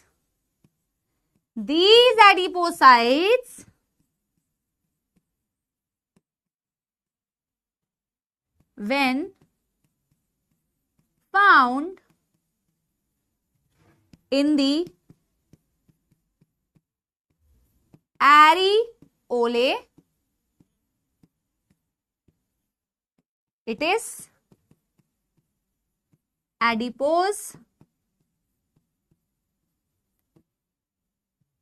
connective tissue. That's all. बोला बेटा एडिपोज का मतलब है मैम, एडिपोसाइट जो वर्ड यूज कर रहे हो, एडिपो मतलब फैट, साइट मतलब सेल, फैट से भरे हुए सेल्स एडिपोसाइट्स कहलाते हैं। क्या बेटा? फैट से भरे हुए सेल्स बेटा क्या कहलाते हैं? फैट फिल्ड सेल्स कहलाते हैं एडिपोसाइट्स। आप कह रहे हो मैम हमारे बॉडी में जो भी एक्सेस ऑफ न्यूट्रिएंट्स है, अब बेटा समझना मेरी बात, जो भी एक्सेस ऑफ न्यूट्रिएंट्स है, मैं इसका एक छोटू सा फ्लो चार्ट बना रही हूं। एक्सेस मतलब ज्यादा मात्रा में जो यूज नहीं हो पाया। अगर हमारे पास एक्सेस ऑफ न्यूट्रिएंट है जो यूटिलाइज नहीं हो पाया बेटा, सबसे पहले मैंने बोला इसका कन्वर्जन किस में हो जाएगा मैम? फैट में। तो फैट की शक्ल दिखाऊं, जैसे फैट में कन्वर्ट हो गया। अब बेटा ये बॉडी में तो स्टोर होगा कहीं ना कहीं, बॉडी में तो स्टोर होगा ना बेटा, क्योंकि यूज नहीं हो पाया। यूज नहीं हो पाएगा तो स्टोर कैसे होगा मैम? सेल्स के अंदर स्टोर हो जाता है। तो ये एक्सेस ऑफ न्यूट्रिएंट पहले फैट में कन्वर्ट हुआ, और फैट में कन्वर्ट होने के बाद, ये एरो मत बनाओ वरना कंफ्यूज होगे, फैट में कन्वर्ट होने के बाद ma'am this is going to be stored inside the cell. अब कैसे स्टोर होता है इसको समझना बेटा, कैसे स्टोर होता है इसको समझना बेटा जरा, बहुत इंपॉर्टेंट। एक एनसीईआरटी का डायग्राम दिखाऊंगी। जैसे ये नॉर्मल सेल है और ये सेल का न्यूक्लियस है। आप लोग थोड़ा सा मुझे इस चीज का थोड़ा ना बेटा तजामुल बेटा वो इसका पार्ट नहीं है, ठीक है? अच्छा सुनो मेरी बात बेटा एक बारी, आप मुझे एक चीज बताओ, अगर ये कोई सेल है और सेल के अंदर ये न्यूक्लियस है, ये सेल का न्यूक्लियस है, ये सेल की प्लाज्मा मेम्ब्रेन है, ये सेल का बेटा साइटोप्लाज्म है। मैं कह रही हूं नाउ दिस इज, अभी ये एडिपोसाइट बनने वाला है। कैसे एडिपोसाइट बनने वाला है? ये जो फैट है ये इसके अंदर स्टोर होगा, ये फैट जो है ये इसके अंदर बेटा स्टोर होगा। जब फैट इसके अंदर घुसेगा तो मुझे बताओ इस सेल की क्या स्थिति हो जाएगी? ये सेल की स्थिति ऐसी दिखेगी, जरा देखो, सेल की स्थिति ऐसी दिखेगी। अब मैंने बेटा बहुत बड़ा सेल बना दिया, फैट छोटा दिखाया है, लेकिन फैट को भी बड़ा बनाओ, फैट बहुत बड़ा है समझो, ऐसा सा, ठीक है? अब बेटा जैसे ही फैट इसके अंदर आता है, फैट पूरा स्पेस ऑक्यूपाई कर लेता है ऐसे। ये पूरा फैट स्टोरेज एरिया था जहां फैट आके स्टोर हो रहा है। ये न्यूक्लियस कहां चला गया? न्यूक्लियस साइड हो जाता है, पूरा स्पेस तो फैट ने ले लिया। एनसीईआरटी का इतना छोटा सा डायग्राम, बट उसको समझना जो है वो कठिन है। ये रहा, तो ये आ गया बेटा तुम्हारा सेल, ये सेल की मेम्ब्रेन, ये तुम्हारी सेल होगी तो सेल की प्लाज्मा मेम्ब्रेन है। ये सेल है तो ये सेल की क्या हो गई बेटा? Plasma membrane. ये क्या हो गया बेटा? ये तुम्हारा फैट, ये पूरा फैट स्टोरेज एरिया था। ये क्या हो गया बेटा? तुम्हारा न्यूक्लियस। और ये वाली सेल क्या बन गई बेटा? ये सेल बन गई आपकी एडिपोसाइट। ये सेल बन गई बेटा तुम्हारी एडिपोसाइट। एडिपो का मतलब ही क्या था बेटा? फैट। साइट का क्या मतलब था ma'am? Cell. Fat filled cells are called as adipocyte. क्या मेरी बात समझ रहे हो बेटा? Fat filled cells are called as adipocyte. अरे मैं साइट तो हो जाऊंगी पर लिखने में फोकस पहले लिखना ही है क्या? समय नहीं देती हूं। अब देखो बेटा, पहला पॉइंट पढ़ो हमने एडिपोज में क्या लिखा हुआ है, एक एक बात समझो। पहला पॉइंट हमने लिखा है it is a specialised form of areolar connective tissue. Ma'am ये स्पेशलाइज्ड फॉर्म होती है एरियोलर कनेक्टिव टिश्यू का।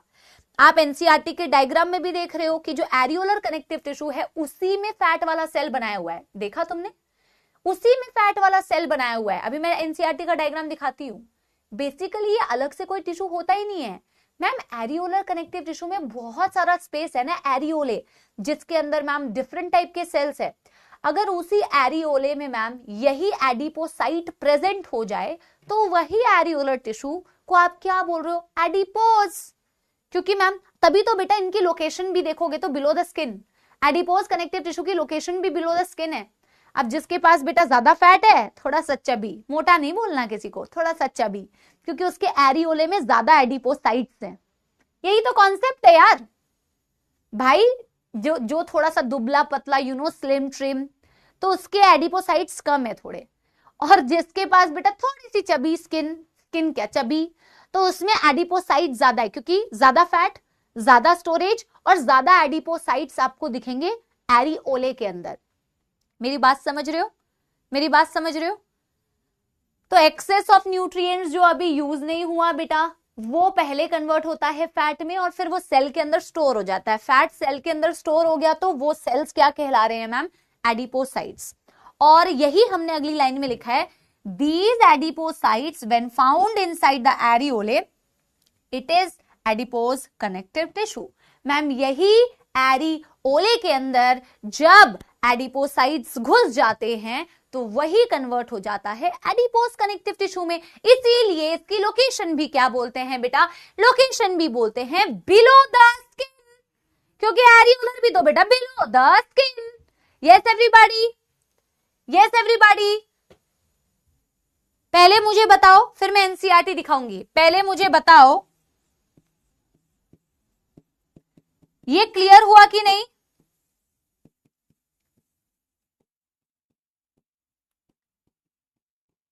फिर मैं एनसीईआरटी रीड कराती हूँ। एनसीईआरटी ने तो एक लाइन में निपटा दिया है, पर एनसीईआरटी में डायग्राम दिया हुआ है बेटा। और एनसीईआरटी में क्योंकि डायग्राम दिया हुआ है इसीलिए आपको ये समझना जरूरी है, बिल्कुल जरूरी है, 100% जरूरी है। एरियोले का जो भी मतलब पूछ रहा है बेटा, पहली बात तो अपने आप को एक पिटाई लगाओ, क्योंकि ये कल पढ़ा है हमने। कितनी गलत बातें पढ़ते लिखते बिल्कुल नहीं हो, गलत बात है बेटा।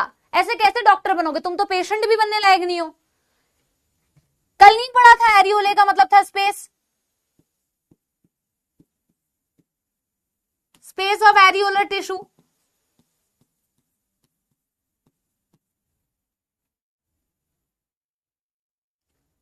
जल्दी बताओ बेटा। बेटा मुझे ना एक थम्स अप दे दो अगर आप लोगों को क्लियर हो गया। फिर मैं आपको एनसीईआरटी के डायग्राम से एक और बार बताऊंगी, फिर मैं यहां तक की एनसीईआरटी की रीडिंग कराऊंगी। अगर आपको थोड़ा बहुत भी बच गया है ना, तो भी मैं आपको एनसीईआरटी और डायग्राम से 100% क्लियर हो जाएगा। ठीक है? Yes everybody.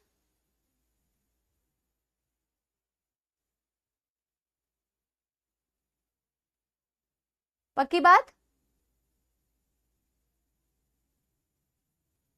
क्लास को 1 घंटा हो भी जाता है, पता भी नहीं चलता। एक बार ये एनसीईआरटी की रीडिंग करते हैं बेटा साथ साथ। ठीक है?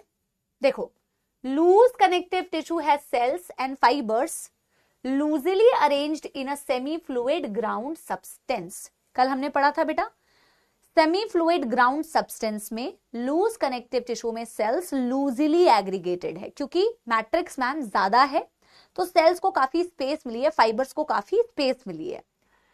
For example areolar connective tissue present beneath the skin. For example ma'am loose connective tissue का है एरियोलर टिश्यू जो स्किन के नीचे है। क्या करती है? It serves as a support framework for epithelium. मैंने ये भी आपको बता दिया है कि स्किन के नीचे करती क्या है, स्किन को मसल से कनेक्ट करती है।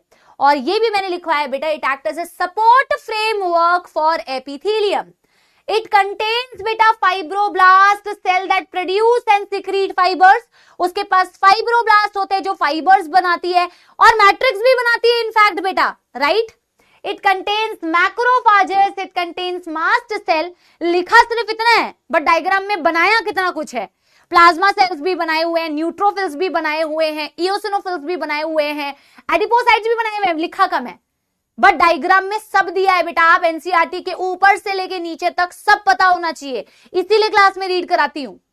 आगे देखो, adipose tissue is another type of loose tissue located mainly beneath skin. Mainly beneath skin क्यों बोला? क्योंकि और भी जगह पे प्रेजेंट होती है बेटा एडिपोज कनेक्टिव टिश्यू। एडिपोज और भी जगह पे प्रेजेंट होती है, हमारी आई बॉल्स के अराउंड प्रेजेंट होती है, आई बॉल्स के अराउंड प्रेजेंट होती है। हमारे जो इंटरनल ऑर्गन्स होते हैं ना बेटा, जैसे आपकी किडनी हो गई, आपके जितने भी इंटरनल विसरल ऑर्गन्स बोलते हैं, उनके अराउंड भी बेटा होती है। क्यों पता है? गद्दे की तरह काम करती है, कुशन की तरह काम करती है। जैसे जैसे मैं समझाती हूं, जैसे फोन है तुम्हारा, फोन इंपॉर्टेंट ऑर्गन है, हार्ट भी तुम्हारा इंपॉर्टेंट ऑर्गन है, किडनी भी तुम्हारी इंपॉर्टेंट ऑर्गन है ना?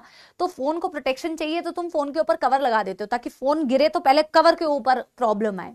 तो तुम्हारे सारे विसरल ऑर्गन्स को बेटा प्रोटेक्शन चाहिए होती है ना? तो उसके अराउंड फैट की लेयर आ जाती है, तो फैट मतलब एडिपोज, ताकि कुशन की तरह काम करे।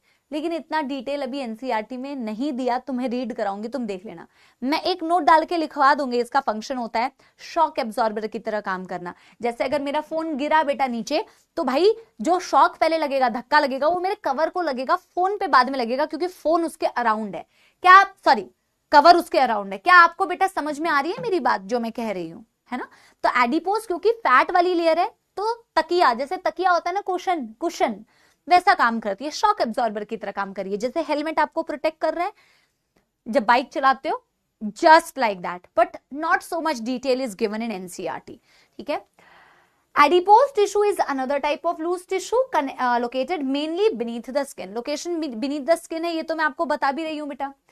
The cells of this tissue are specialized to store fats. Specialized होते हैं फैट स्टोर करने के लिए, सेल्स यानी एडिपोसाइट्स। ठीक है। The excess of nutrients which are not used immediately are converted into fats and are stored in this tissue. बस, और कुछ बोला ही नहीं है। एक्सेस ऑफ न्यूट्रिएंट फैट में कन्वर्ट हुआ और एडिपोस टिश्यू बन गया, आपका एडिपोसाइट बन गया। देखो एनसीईआरटी ने थ्योरी में तो इतनी बात दी हुई है, लेकिन अगर आप इस डायग्राम को ध्यान से ऑब्जर्व करो, सबसे पहले बेटा इस डायग्राम को ध्यान से ऑब्जर्व करो, तो सबसे पहली चीज जो तुम्हें नजर आएगी वो है, देखो लेफ्ट साइड में दिखाया तो वह एरियोलर कनेक्टिव टिश्यू। फिर एरियोलर में ये सेल क्या कर रहे हैं? क्योंकि मैंने अभी अभी आपको बोला अलग से कोई टिश्यू नहीं है बेटा, एक्चुअल में एरियोलर का ही एक स्पेशलाइज्ड फॉर्म है, मॉडिफाइड फॉर्म है। फैट फिल्ड सेल्स या एडिपोसाइट्स जब आपके एरियोलर में, एरियोलर वाला जो स्पेस दिख रहा है ना बेटा, उसमें घुस जाते हैं, तो that is only adipose connective tissue. तो ये एडिपोसाइट्स दिख रहे हैं, ये अंदर जो बेटा फैट है वो दिख रहा है, और ये जो बेटा तुम्हें दिख रहा है ये पिंक कलर का, ये न्यूक्लियस है। इनफैक्ट इसी डायग्राम का जूम डायग्राम है ये एक सिंगल सेल दिखा है, एक सिंगल सेल। सिंगल सेल के अंदर ये जो व्हाइट कलर का पूरा अंदर है ना, ये पूरा फैट है, ये दिखाया हुआ है फैट स्टोरेज एरिया, क्योंकि यही तो फैट, यहीं पे तो फैट है। और ये है बेटा सेल का न्यूक्लियस, क्योंकि फैट अंदर घुस गया है तो न्यूक्लियस एक साइड में शिफ्ट हो गया है। और ये बेटा सेल है तो सेल की plasma membrane. This is basically an adipocyte. जल्दी बताओ बेटा यस, जल्दी बताओ बेटा yes everybody, done done done. अगर डन डन डन हो गया बेटा एक थम्स अप दे दो। एनसीईआरटी की लाइंस होती हैं 2 या 4, बट उसकी एक्सप्लेनेशन बेटा टाइम लेती है, और तभी तो आपको बेटा क्लास में पढ़ाया जाता है। ऐसे तो तुम भी एनसीईआरटी पढ़ लो, लेकिन तुम एनसीईआरटी पढ़ोगे और टीचर तुमको पढ़ाएगा, उसमें डिफरेंस होता है ना बेटा, इसलिए समय लगता है बेटा। ठीक है,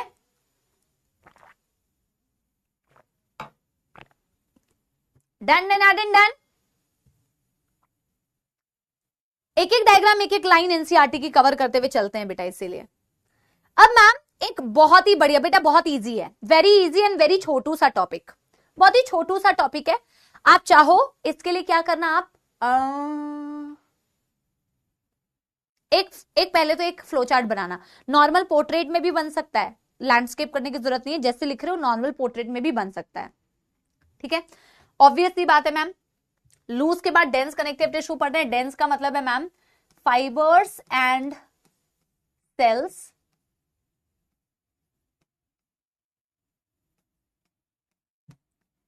सेल्स में मैं कह रही हूं फाइब्रोब्लास्ट।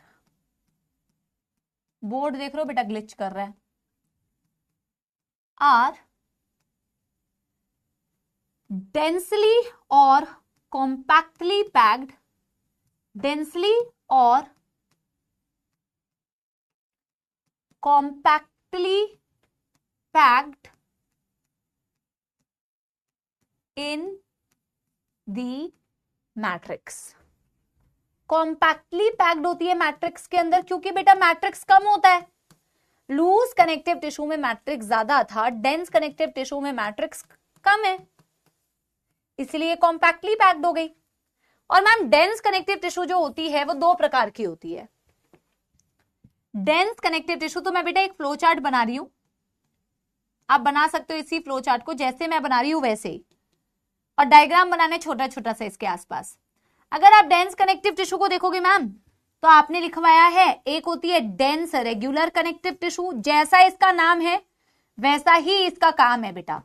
आप इसकी डेफिनेशन इसके नाम से ही समझ लोगे, आप इसकी डेफिनेशन इसके नाम से ही समझ लोगे। वन इज बेटा dense regular connective tissue, one is dense regular connective tissue, एक है बेटा डेंस रेगुलर कनेक्टिव टिश्यू, और एक होती है बेटा जिसे बोला जाता है डेंस इररेगुलर कनेक्टिव टिश्यू।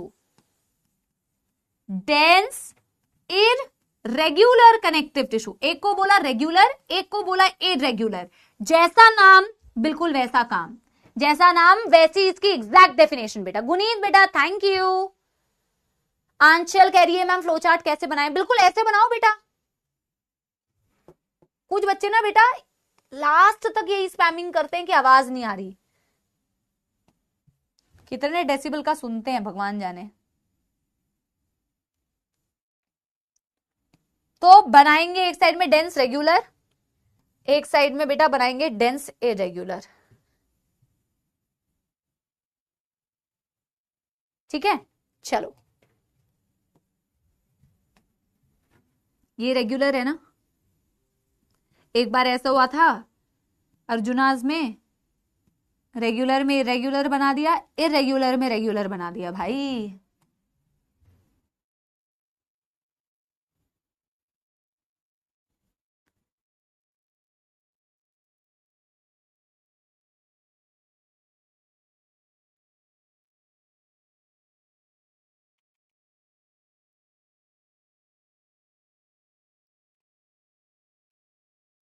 जैसे बना रही हूं एग्जैक्टली वैसे बनाना बेटा।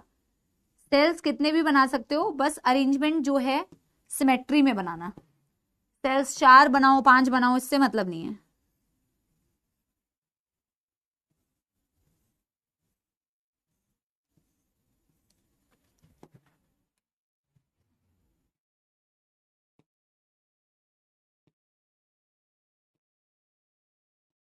ठीक है, इरेगुलर ही बनाया ना।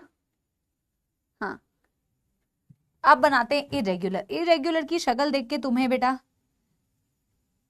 जैसे कई लोगों के रूम होते हैं हॉस्टल में रेगुलर, और कई लोगों के रूम होते हैं इरेगुलर। आप जाओ, और ऐसा नहीं है कि ये मतलब मैं ऐसे कह रही हूं कि लड़कियों के रूम बड़े रेगुलर होंगे, लड़कों के रूम इरेगुलर होंगे, नहीं भाई। गर्ल्स हॉस्टल में भी कई लोग ऐसे पैटर्न में रहते हैं जैसे इरेगुलर है, और कई लोग ऐसे पैटर्न में रहते हैं जैसे रेगुलर है। कहने का मतलब कई लोगों के सामान बहुत ऑर्गेनाइज्ड होते हैं, और कई लोगों का तो बेटा पता ही नहीं है कौन सी चीज कहाँ रखी है। मतलब मुझे पर्सनली तो बेटा अगर मेरे आसपास का एरिया गंदा हो ना तो मैं पढ़ ही नहीं पाती, मैं बैठ के कोई काम ही नहीं कर पाती।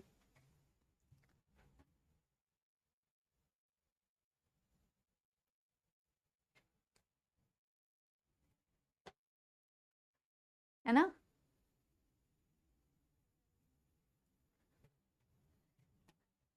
अब यहां तुम देखो एक बार ऑब्जर्व करो,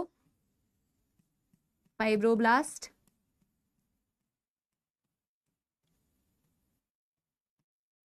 ये हैं आपके फाइबर्स, ठीक है। आपको बस फाइबर्स दिखाने हैं और फाइब्रोब्लास्ट दिखाने हैं। अरे भाई आपको सिर्फ अरेंजमेंट देखनी है इसकी। फाइब्रोब्लास्ट एंड फाइबर्स, आपको सिर्फ ये देखना है कि जब मैं टिश्यू को बोल रही हूं डेंस रेगुलर कनेक्टिव टिश्यू, तो डायग्राम को देख के ही समझ में आ रहा है कि मैम अगर मैं रेगुलर कनेक्टिव टिश्यू बोल रही हूं तो मैम हमारे फाइबर्स एंड फाइब्रोब्लास्ट्स, हमारे fibres and fibroblasts are parallelly arranged, या फिर बोलो कि रेगुलर अरेंजमेंट है, पैरेलली अरेंज्ड और रेगुलर अरेंजमेंट, और रेगुलर अरेंजमेंट है, मतलब बड़ा ही पैरेलल एक तरीके से अरेंज्ड है। यहां पे तुम देखोगे fibres and fibroblast, fibres and fibroblast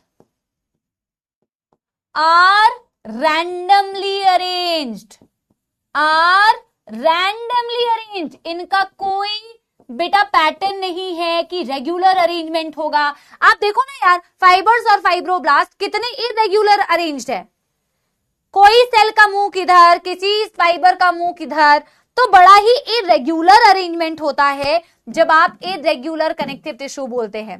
regular connective tissue बोलते हैं तो मैम मस्त फाइबर्स और फाइब्रोब्लास्ट बड़े ही पैरेलली खूबसूरती के साथ में मैम अरेंज होते हैं, खूबसूरत तरीके से अरेंज होते हैं। अब बेटा जो डेंस इरेगुलर कनेक्टिव टिश्यू है, इसका एक ही एग्जांपल आपको एनसीईआरटी में जो दिया हुआ है, जस्ट वन एग्जांपल, स्किन। अब बच्चों को कहां कंफ्यूजन होती है, बच्चों को कंफ्यूजन होती है मैम लेकिन स्किन में तो आपने बताया था, स्किन में तो एपिथेलियम होती है, और स्किन में मैम एपिथेलियम होती है, तो स्किन में मैम ये वाली टिश्यू अब कहां से आ गई, अब ये वाली टिश्यू स्किन में कहां प्रेजेंट है? आपने तो कहा था कि स्किन में केराटिनाइज्ड स्ट्रेटिफाइड एपिथेलियम है, तो अभी मैं समझाती हूं, ठीक है। और डेंस रेगुलर कनेक्टिव टिश्यू के दो एग्जांपल है जो हम आगे डिस्कस करेंगे बेटा, वेरी इंपॉर्टेंट एग्जांपल बेटा। वैसे तो इस चैप्टर में एग्जांपल्स सारे ही बहुत इंपॉर्टेंट है, क्योंकि इस चैप्टर में ना एग्जांपल बेस्ड क्वेश्चन आता है। देखो एनिमल टिश्यू से ना, अगर मैं ईमानदारी से बताऊं, एक या दो क्वेश्चन टिश्यू वाले पार्ट से, कॉकरोच नहीं इंक्लूड कर रही हूं, फ्रॉग नहीं इंक्लूड कर रही हूं, टिश्यू वाले पार्ट से एक या दो। लेकिन बेटा आप ये नहीं सोचोगे कि मैम एक ही आता है, मैम ऐसा तो बेटा तुम सोचने लग गए, फिर तो हो गया यार, मैम एक ही आता है। भाई 4 नंबर है, 4 नंबर, एक नंबर पे 10-10 रैंक होती है आज की डेट में, 10-10 रैंक, तो 4 नंबर की क्या इंपॉर्टेंस है ये तुम सोच भी नहीं सकते जब पेपर में आएगा। और आप ये जरूर समझ लो, इससे आइडिया लगा लो कि जब ऐसे सवाल आ रहे हैं बिल्कुल प्योर एनसीईआरटी, तो तुम्हें एनसीईआरटी घोट के पी लेनी है बेटा एकदम, समझ रहे हो? यस। इसके बेटा दो एग्जांपल्स है, टेंडन्स एंड लिगामेंट्स, जो मैं आगे एक्सप्लेन करूंगी, और मैं ये भी एक्सप्लेन करूंगी कि डेंस इरेगुलर टिश्यू स्किन में कहां पे होती है। यस। अगर बेटा हो गया तो एक थम्स अप दे देना, फिर मैं तुम्हें लिगामेंट और टेंडन एक्सप्लेन करूंगी, और मैं डेंस इरेगुलर टिश्यू स्किन में कैसे प्रेजेंट होती है वो एक्सप्लेन करूंगी। जल्दी बताओ यस एवरीबॉडी, जल्दी बताओ yes everybody. Done done done done कर लो।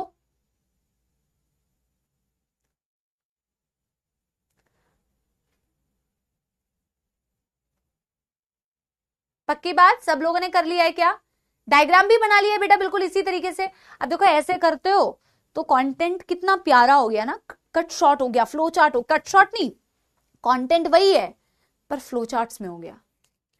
तुम्हें ना धीरे धीरे इन चीजों की बेटा बड़े हो गए, और तो एंड तक जाते आते ये समझ में आएगा कि हमने कितना अच्छा किया कि हमने पोथियां नहीं बनाई मैम, क्योंकि 12th में जब 11th का रिवाइज करते हैं ना, तो 11th की नोटबुक अगर इतनी मोटी होती है ना तो बड़ी मौत आती है बेटा। हमें भी आती थी यार, है ना, हम भी उसी लाइफ से गुजरे हैं यार, है ना। तो पहले तो बेटा मैं टेंडेंस और लिगामेंट्स को एक्सप्लेन कर देती हूं। तो अलग से नीचे हम हेडिंग लिख रहे हैं डेंस रेगुलर, और डेंस रेगुलर कनेक्टिव टिश्यू में मैंने क्या बोला, अगर आपके पास जगह है तो बेटा आप उसी के नीचे फ्लो चार्ट बना सकते हो, मेरे पास नहीं है तो मैं फिर इसमें ऐसे लिख रही हूँ कि एक हो गई लिगामेंट। बेटा ये भी बचपन से पढ़ते हुए आ रहे हैं, पर न जाने क्यों इसमें भी बच्चा फिर भी गलती कर देता है, फिर भी बच्चा इसमें गलती कर देता है कि कौन सी होती है जो मसल्स को बोन से कनेक्ट करती है, कौन सी होती है जो बोन से बोन को कनेक्ट करती है, पता नहीं कैसे गलत कर देते हो। अगर ज्यादा कंफ्यूजन होती है तो हमेशा एक याद रखा करो, दूसरा एग्जैक्टली अपोजिट है, दूसरा एग्जैक्टली अपोजिट है। अब आपको टेंडन्स और लिगामेंट से और अच्छी तरीके से, वैसे तो अभी तक समझ में आ ही रहा था, कनेक्ट कर रही है, देखो ना, स्किन को मसल से कनेक्ट कर रही है ना। अब बोन से बोन को कनेक्ट करेगी, मसल से बोन को कनेक्ट करेगी। तो जब आप बेटा लिगामेंट बोलते हैं, so this is the one that connects bone to bone. Bone से बोन को कनेक्ट करने का काम लिगामेंट का है। एंड बेटा tendons are the one that connects muscles to bone. It connects muscle to bone. Muscle को बोन से कनेक्ट करती है बेटा टेंडन, और बोन से बोन को कनेक्ट करती है बेटा लिगामेंट। अगर आप लिगामेंट बनाना चाहते हो तो ऐसे दिखा दो यार, जैसे ये मैंने एक हड्डी दिखाई, हड्डी का एंड दिखाया बेटा, ये मैंने दूसरी हड्डी दिखाई, दूसरी हड्डी का भी मैंने एंड दिखाया, और दोनों हड्डियों के बीच में मैंने ये लगा दिया, क्या लगा दिया, लिगामेंट। कई लोगों का लिगामेंट टियर हो जाता है ना, दिस इज लिगामेंट। क्या प्यारा डायग्राम है। दिस इज द हड्डी, हड्डी नंबर 1 एंड हड्डी नंबर 2। और यहां पे बना दो, जैसे यहां पे ऐसे दिखा दो सुंदर सा मसल।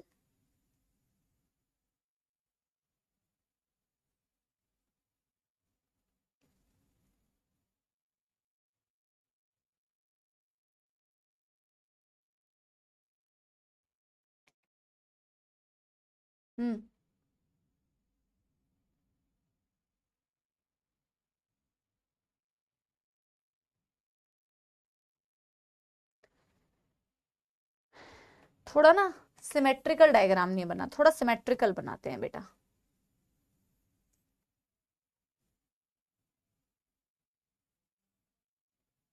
अभी भी बहुत ज्यादा सिमेट्रिकल तो मैं बना नहीं पाई, ज्यादा बन रही थी मैं, बट कोई नहीं, अब मैं नहीं बनाऊंगी बेटा।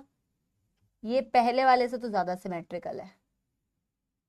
मैं मसल दिखाना चाह रही थी।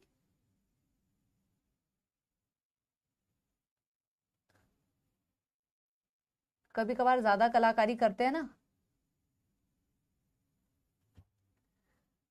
ओ भाई चलो, एंड ऐसे दिखा दो कि यहां कोई हड्डी है,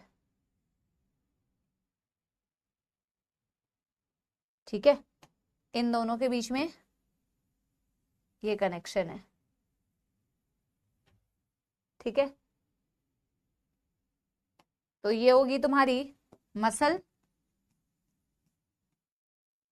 ये हो गई बेटा तुम्हारी टेंडन, ये हो गई तुम्हारी बेटा बोन। बस बनाना लग रहा है, मेरे को लग ही रहा था। येलो कलर से भी तो बना दिया बेटा, जल्दी जल्दी कंप्लीट करो, अभी हो गया है। अब इसे थोड़ा बनाना से मसल में थोड़ा कन्वर्ट किया जाए।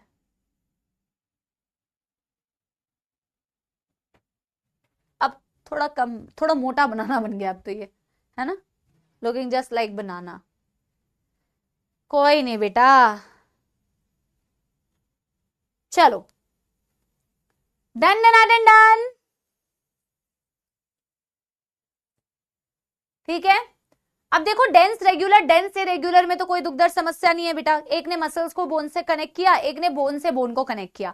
अब मैं सबसे पहले बेटा आपको ये समझा देती हूँ कि डेंस इरेगुलर टिश्यू स्किन में कहाँ प्रेजेंट है। वैसे तो बहुत सारे बच्चे कमेंट्स में आंसर दे रहे थे, बट जिन्होंने नहीं समझ पाए उनको मैं सबसे पहले बता देती हूँ डेंस इरेगुलर टिश्यू कहाँ पे प्रेजेंट है तुम्हारे स्किन के, क्योंकि मैम स्किन में तो एपिथेलियम भी होती है, right, yes.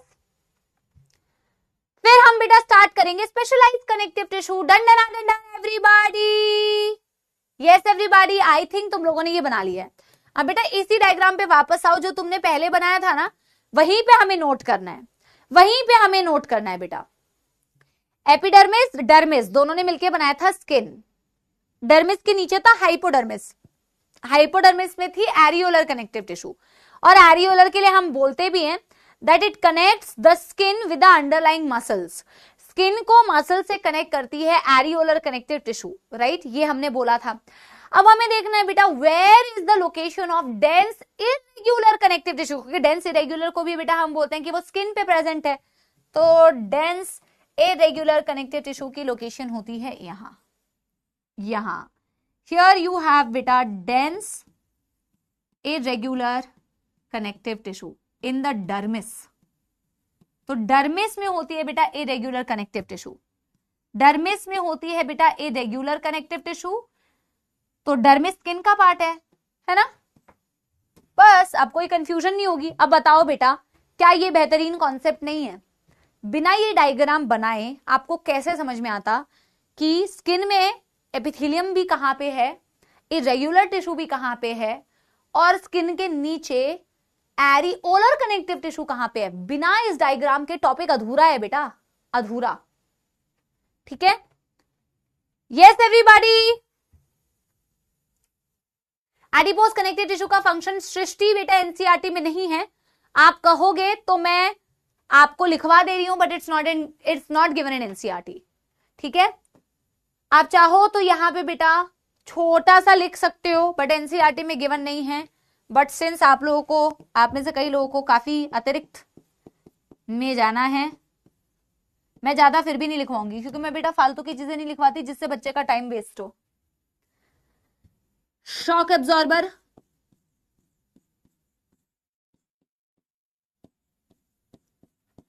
Cushion for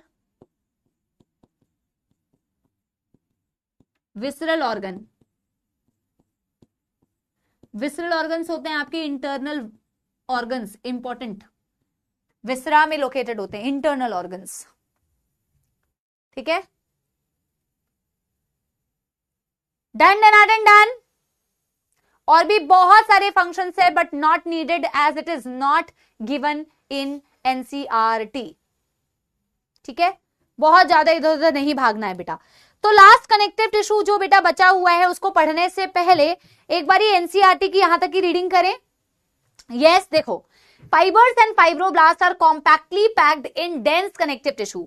fibres और फाइब्रोब्लास्ट कॉम्पैक्टली पैक्ड होते हैं डेंस कनेक्टिव टिश्यू में। एवरीबॉडी बेटा एनर्जी के साथ बेटा लास्ट 25 मिनट्स बेटा फुल एनर्जी होनी चाहिए। क्लास का अंत भी बेटा उसी एनर्जी से होना चाहिए।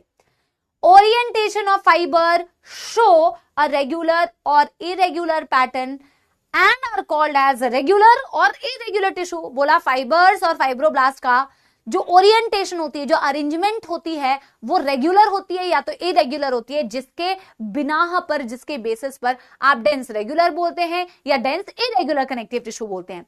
Dense regular connective tissue, the collagen fibres are present in between many parallel bundle of fibres.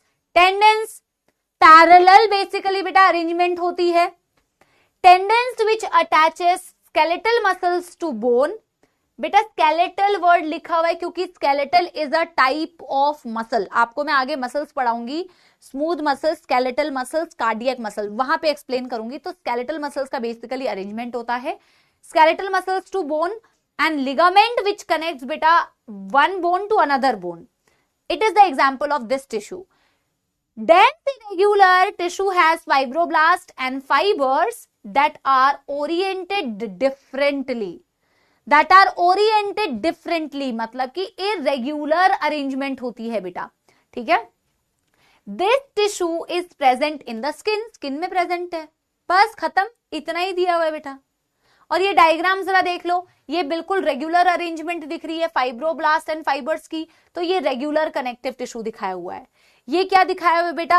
Random arrangement. ये आपको फाइबर्स दिखाए हुए हैं, ये आपको फाइब्रोब्लास्ट सेल दिखाए हुए हैं, बहुत इरेग्युलर वे में अरेंज्ड है, तो ये इरेग्युलर कनेक्टिव टिश्यू है और ये रेगुलर कनेक्टिव टिश्यू है। एनसीईआरटी के डायग्राम से बेटा आप हमेशा एनसीईआरटी के डायग्राम्स भी देख लिया करो। हम उसका बेटर वर्जन इसलिए बनाते हैं ताकि क्लैरिटी ज्यादा मिले, बट एनसीईआरटी के डायग्राम्स हमेशा गो थ्रू करना है। ठीक है, done done done done done done done done. Yes, चलो बेटा क्या शुरू करें फिर? स्पेशलाइज्ड कनेक्टिव टिश्यू शुरू करें फिर? स्पेशलाइज्ड कनेक्टिव टिश्यू, हाँ या ना?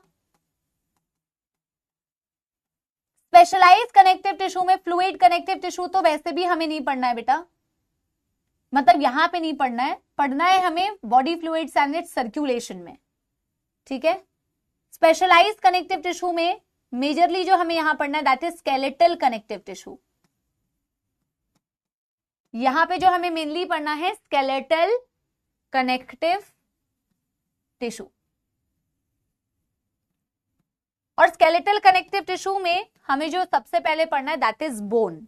लेकिन उससे पहले मैं स्केलेटल कनेक्टिव टिश्यू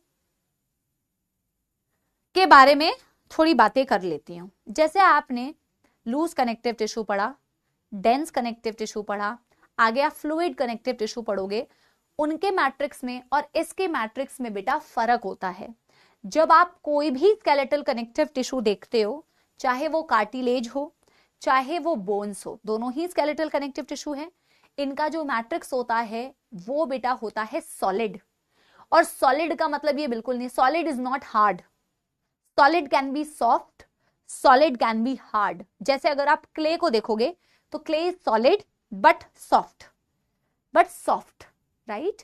अगर आप स्केलेटल कनेक्टिव टिश्यू की बात करते हैं तो सबसे पहली बात तो मैम इसका जो मैट्रिक्स होता है वो सॉलिड होता है। अब मैम सॉलिड में वो हार्ड भी हो सकता है, सॉलिड में वो सॉफ्ट भी हो सकता है, डिपेंड करता है कि कौन सा स्केलेटल कनेक्टिव टिश्यू है, डिपेंड करता है कौन सा कनेक्टिव टिश्यू है, कार्टिलेज या बोन, ठीक है। Skeletal connective tissue is having the matrix which is बेटा सॉलिड। क्या काम करता है बेटा, आपकी जो स्केलेटल सिस्टम है, आपकी जो एंडोस्केलेटन है, आपका जो स्केलेटल सिस्टम है वो बोन्स और कार्टिलेज से मिलके ही तो बना है। तो आपका जो सपोर्ट है अंदर बॉडी के स्केलेटल सिस्टम का, वो स्केलेटल सिस्टम से जो सपोर्ट मिल रहा है that is because of the skeletal connective tissue, your हड्डियां एंड योर कार्टिलेज। यस, तो हम लिख सकते हैं दी endoskeleton is made up of bones and cartilage,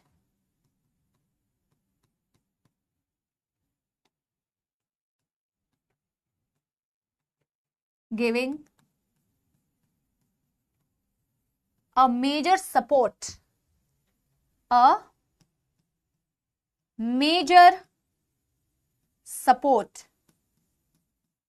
आया ना। स्केलेटल कनेक्टिव टिश्यू एक सपोर्ट दे रहा है। कार्टिलेज मीन्स अभी मैं बताऊंगी कार्टिलेज क्या होता है, बोन्स क्या होते हैं अभी बताऊंगी। एंडो मतलब विद इन, स्केलेटन मतलब स्केलेटन। आपने देखा नहीं बेटा बायोलॉजी लैब में कितने सारे स्केलेटन दिए जाते हैं, रखे जाते हैं, दिए नहीं रखे जाते हैं, देखा नहीं है। स्केलेटल, ह्यूमन स्केलेटन, मुंडी होती है, रिब्स दिख रहे होते हैं, स्टर्नम दिख रहा होता है, हाथ की हड्डियां दिखती है, हड्डियां एक बेसिक बॉडी का भी फ्रेमवर्क बनाता है। बिल्कुल बेटा, बिल्कुल बनाता है। Major support and framework of body, ठीक है।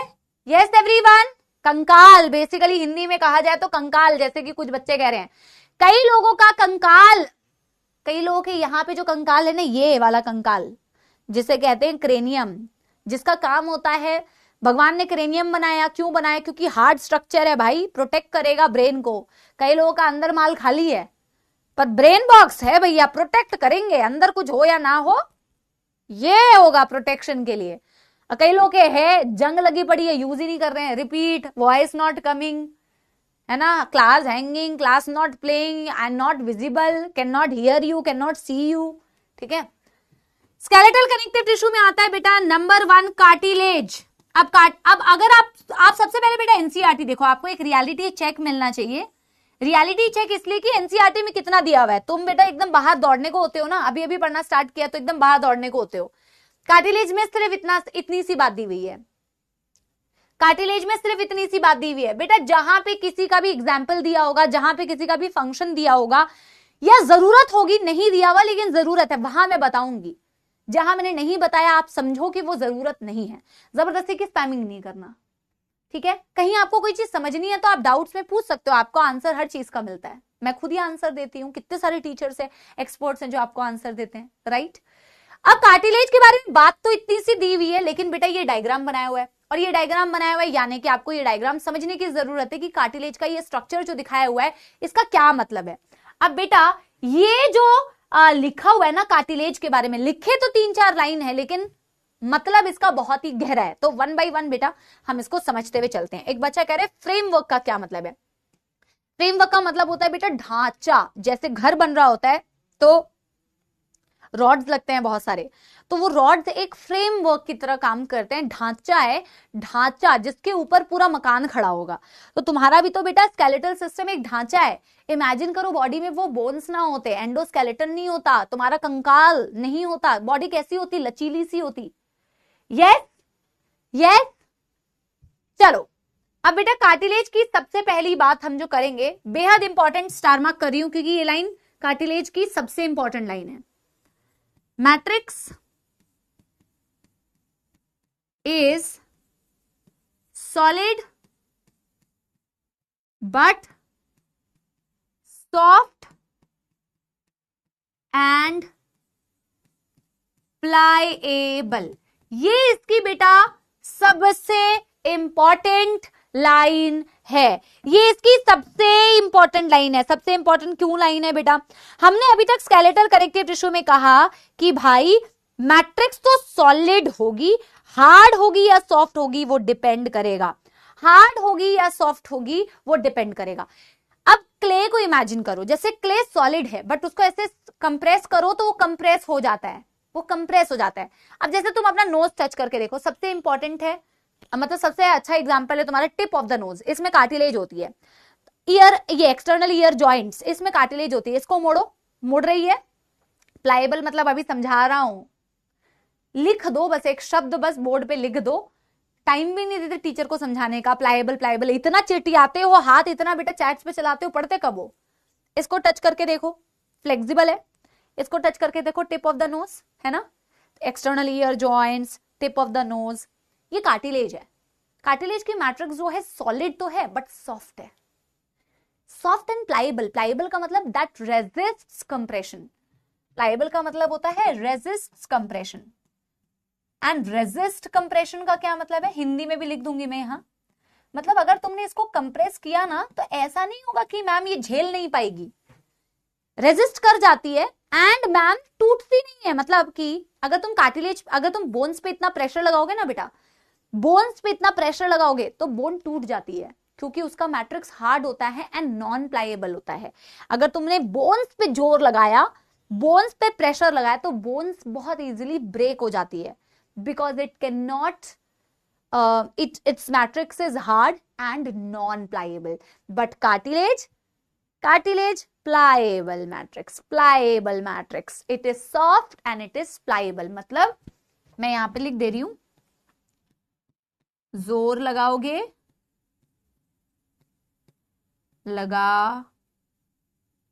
लगाओगे या ऐसे लिख लो, जोर लगाने से नहीं टूटेगी, नहीं टूटेगी। जिन बच्चों को हिंदी नहीं आती है लिखनी या पढ़नी, तो आप सिर्फ बेटा ऐसे याद रख सकते हो, इफ यू कंप्रेस देम तो ये टूटेगी नहीं, ठीक है। That is the meaning of pliable, मतलब कि मैम वो टूटती नहीं है ना। Yes yes,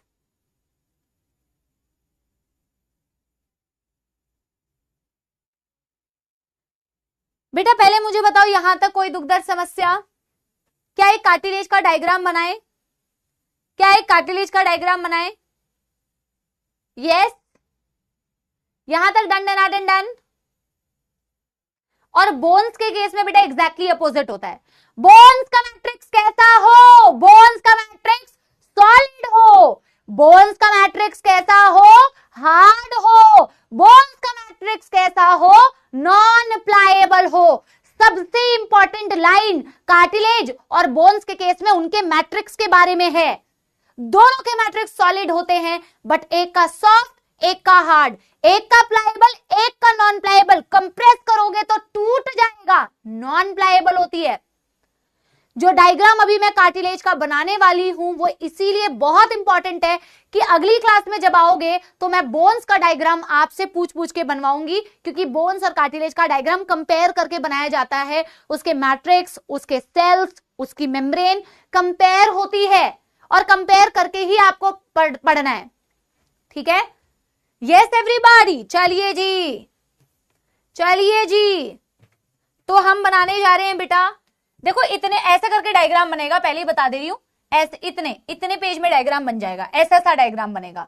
section of cartilage बनाने वाले हैं तो इतने पेज में डायग्राम बन जाएगा। जल्दी जल्दी बनाना मेरे साथ, ठीक है। सेक्शन ऑफ कार्टिलेज, एनसीईआरटी के डायग्राम को समझने के लिए। सेक्शन ऑफ कार्टिलेज,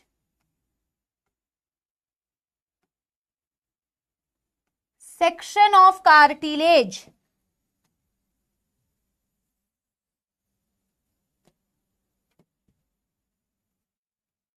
नहीं यार, व्हाइट से बनाते हैं बेटा। बोर्ड को तो भैया बच्चों से ज्यादा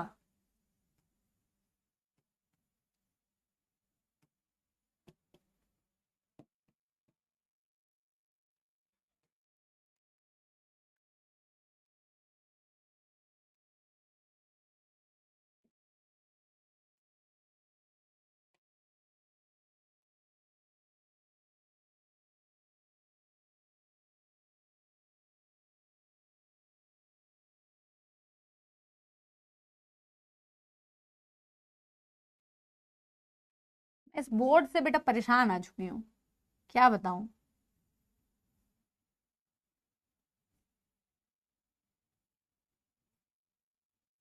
देखो देखो, इसको मैंने ब्लू से बनाया था, अपने आप येलो हो गया।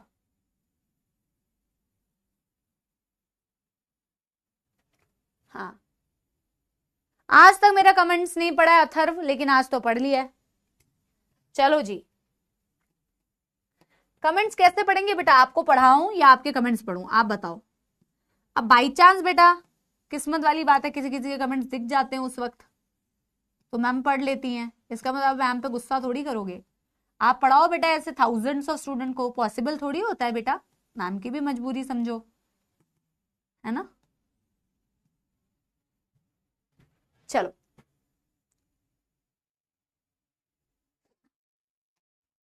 बस हो गया, डायग्राम खत्म। Perichondrium,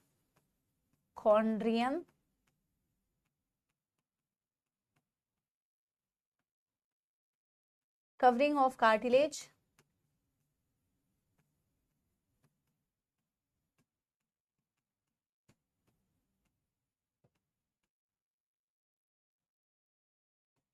chondroblast,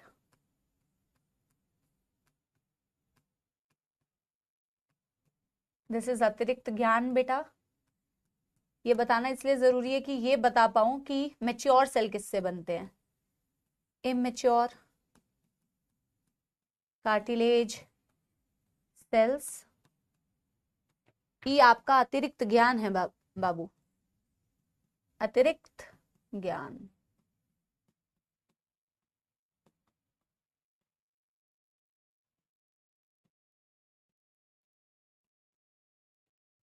diagram looks like pizza and it's topping. सब चीज भुक्कड़ हो, सब चीज को खाने से रिलेट करोगे। कितनी भूख लगती है तुम लोगों को। Collagen, elastic,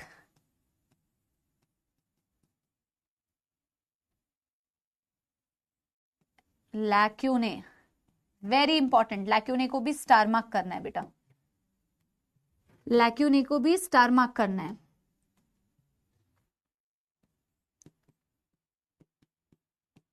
fluid filled spaces,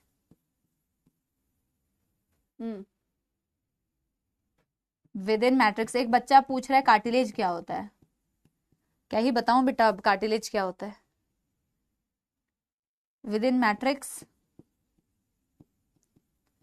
मतलब कुछ सर पैर नहीं है, पढ़ना बिल्कुल नहीं है।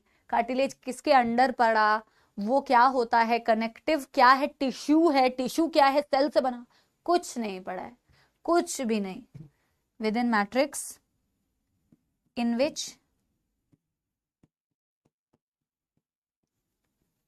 chondrocytes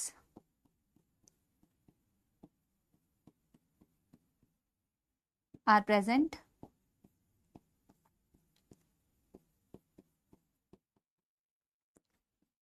can be one or multiple within one lacuna.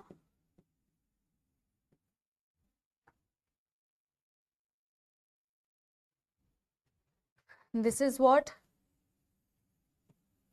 Chondrocyte. Chondrocyte is what? Mature cartilage cell. और ये बाकी बचा हुआ सामान, ये क्या है, कार्टिलेज का मैट्रिक्स।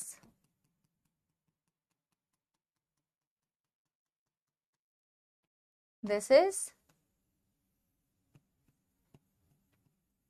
मैट्रिक्स। जल्दी जल्दी बनाएंगे बेटा ये डायग्राम। यस एवरीबॉडी, जल्दी जल्दी डायग्राम बनाएंगे बेटा, जल्दी जल्दी।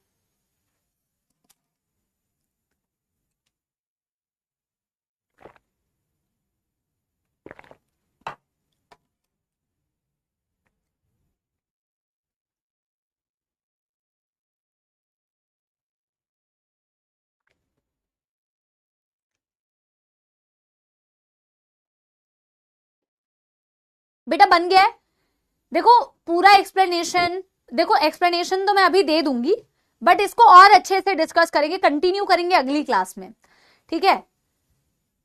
पढ़ा दूं क्या एक बारी बेटा ये वाला पार्ट। और एग्जैक्टली बेटा ऐसा सा डायग्राम हमें बनाना है बोन्स के लिए, बट बोन्स में सेल्स कैसे दिखते हैं, बोन्स में मैट्रिक्स कैसा दिखता है, बोन्स में लैक्यूने कैसे दिखते हैं, बोन्स के फाइबर कैसे दिखते हैं, वो जब बोन्स पढ़ाऊंगी तो बोन्स में पढ़ाऊंगी। बट बेटा अभी कंपेयर करते हुए चलना। Are you guys ready for one last time? Are you guys ready? उसके बाद तो बेटा मेरी क्लास कहाँ आने वाली है, उसके बाद तो मेरी क्लास कब, अगले वीक आएगी। पढ़ लो थोड़ा सा, है ना। देखो कार्टिलेज का सेक्शन जब मैंने देखा तो मैंने कार्टिलेज, ये बोन बेटा देख रहे हो, कार्टिलेज उड़ गया है। जब मैंने कार्टिलेज का बेटा कवर देखा, कवरिंग ऑफ कार्टिलेज, जैसे आप सेल्स की कवरिंग बोलते हो प्लाज्मा मेम्ब्रेन, वैसे ही आपने कार्टिलेज की कवरिंग देखी। कार्टिलेज की कवरिंग को बोला जाता है पेरिकॉन्ड्रियम। आपको पता है बेटा, नाम मैं बोलती हूं ना, नाम में ही मतलब छुपा हुआ होता है, नाम में ही मतलब छुपा हुआ होता है। कॉन्ड्रियम, कॉन्ड्रियम मतलब कार्टिलेज। जब आप कॉन्ड्रो वर्ड यूज करते हो ना, आगे आप एनिमल किंगडम में भी पढ़ोगे, कॉन्ड्रिक थीज, ऑस्टिक थीज, कॉन्ड्रिक थीज मतलब कार्टिलेजिनियस मछलियां, कार्टिलेज जिसका अंदर का एंडोस्केलेटन कार्टिलेज का बना होता है। अभी आपको लिखना नहीं है, कॉन्ड्रो वर्ड यूज करते हैं कार्टिलेज के लिए। तो कॉन्ड्रियम कार्टिलेज, पेरी का मतलब क्या होता है पता है, अराउंड। अब देखो ना बेटा, वर्ड्स तुम्हें खुद ही चिल्ला चिल्ला के अपना मतलब बताएंगे। जब मैं बेटा आगे तुम्हें पेरिओस्टियम पढ़ा, मतलब सॉरी बोन्स पढ़ाऊंगी, तो बोन्स में बोन्स की कवरिंग को बोला जाता है पेरिओस्टियम। पेरिओस्टियम, ऑस्टियम का मतलब होता है बेटा बोन्स, पेरी का मतलब होता है around, around bones periosteum, around cartilage perichondrium. Done done are done? Yes everybody. अब बेटा देखो, जब आप कार्टिलेज की मैट्रिक्स देखते हो तो कार्टिलेज की मैट्रिक्स मैंने ऐसे डॉटेड डॉटेड बना रखी है, नॉर्मल है।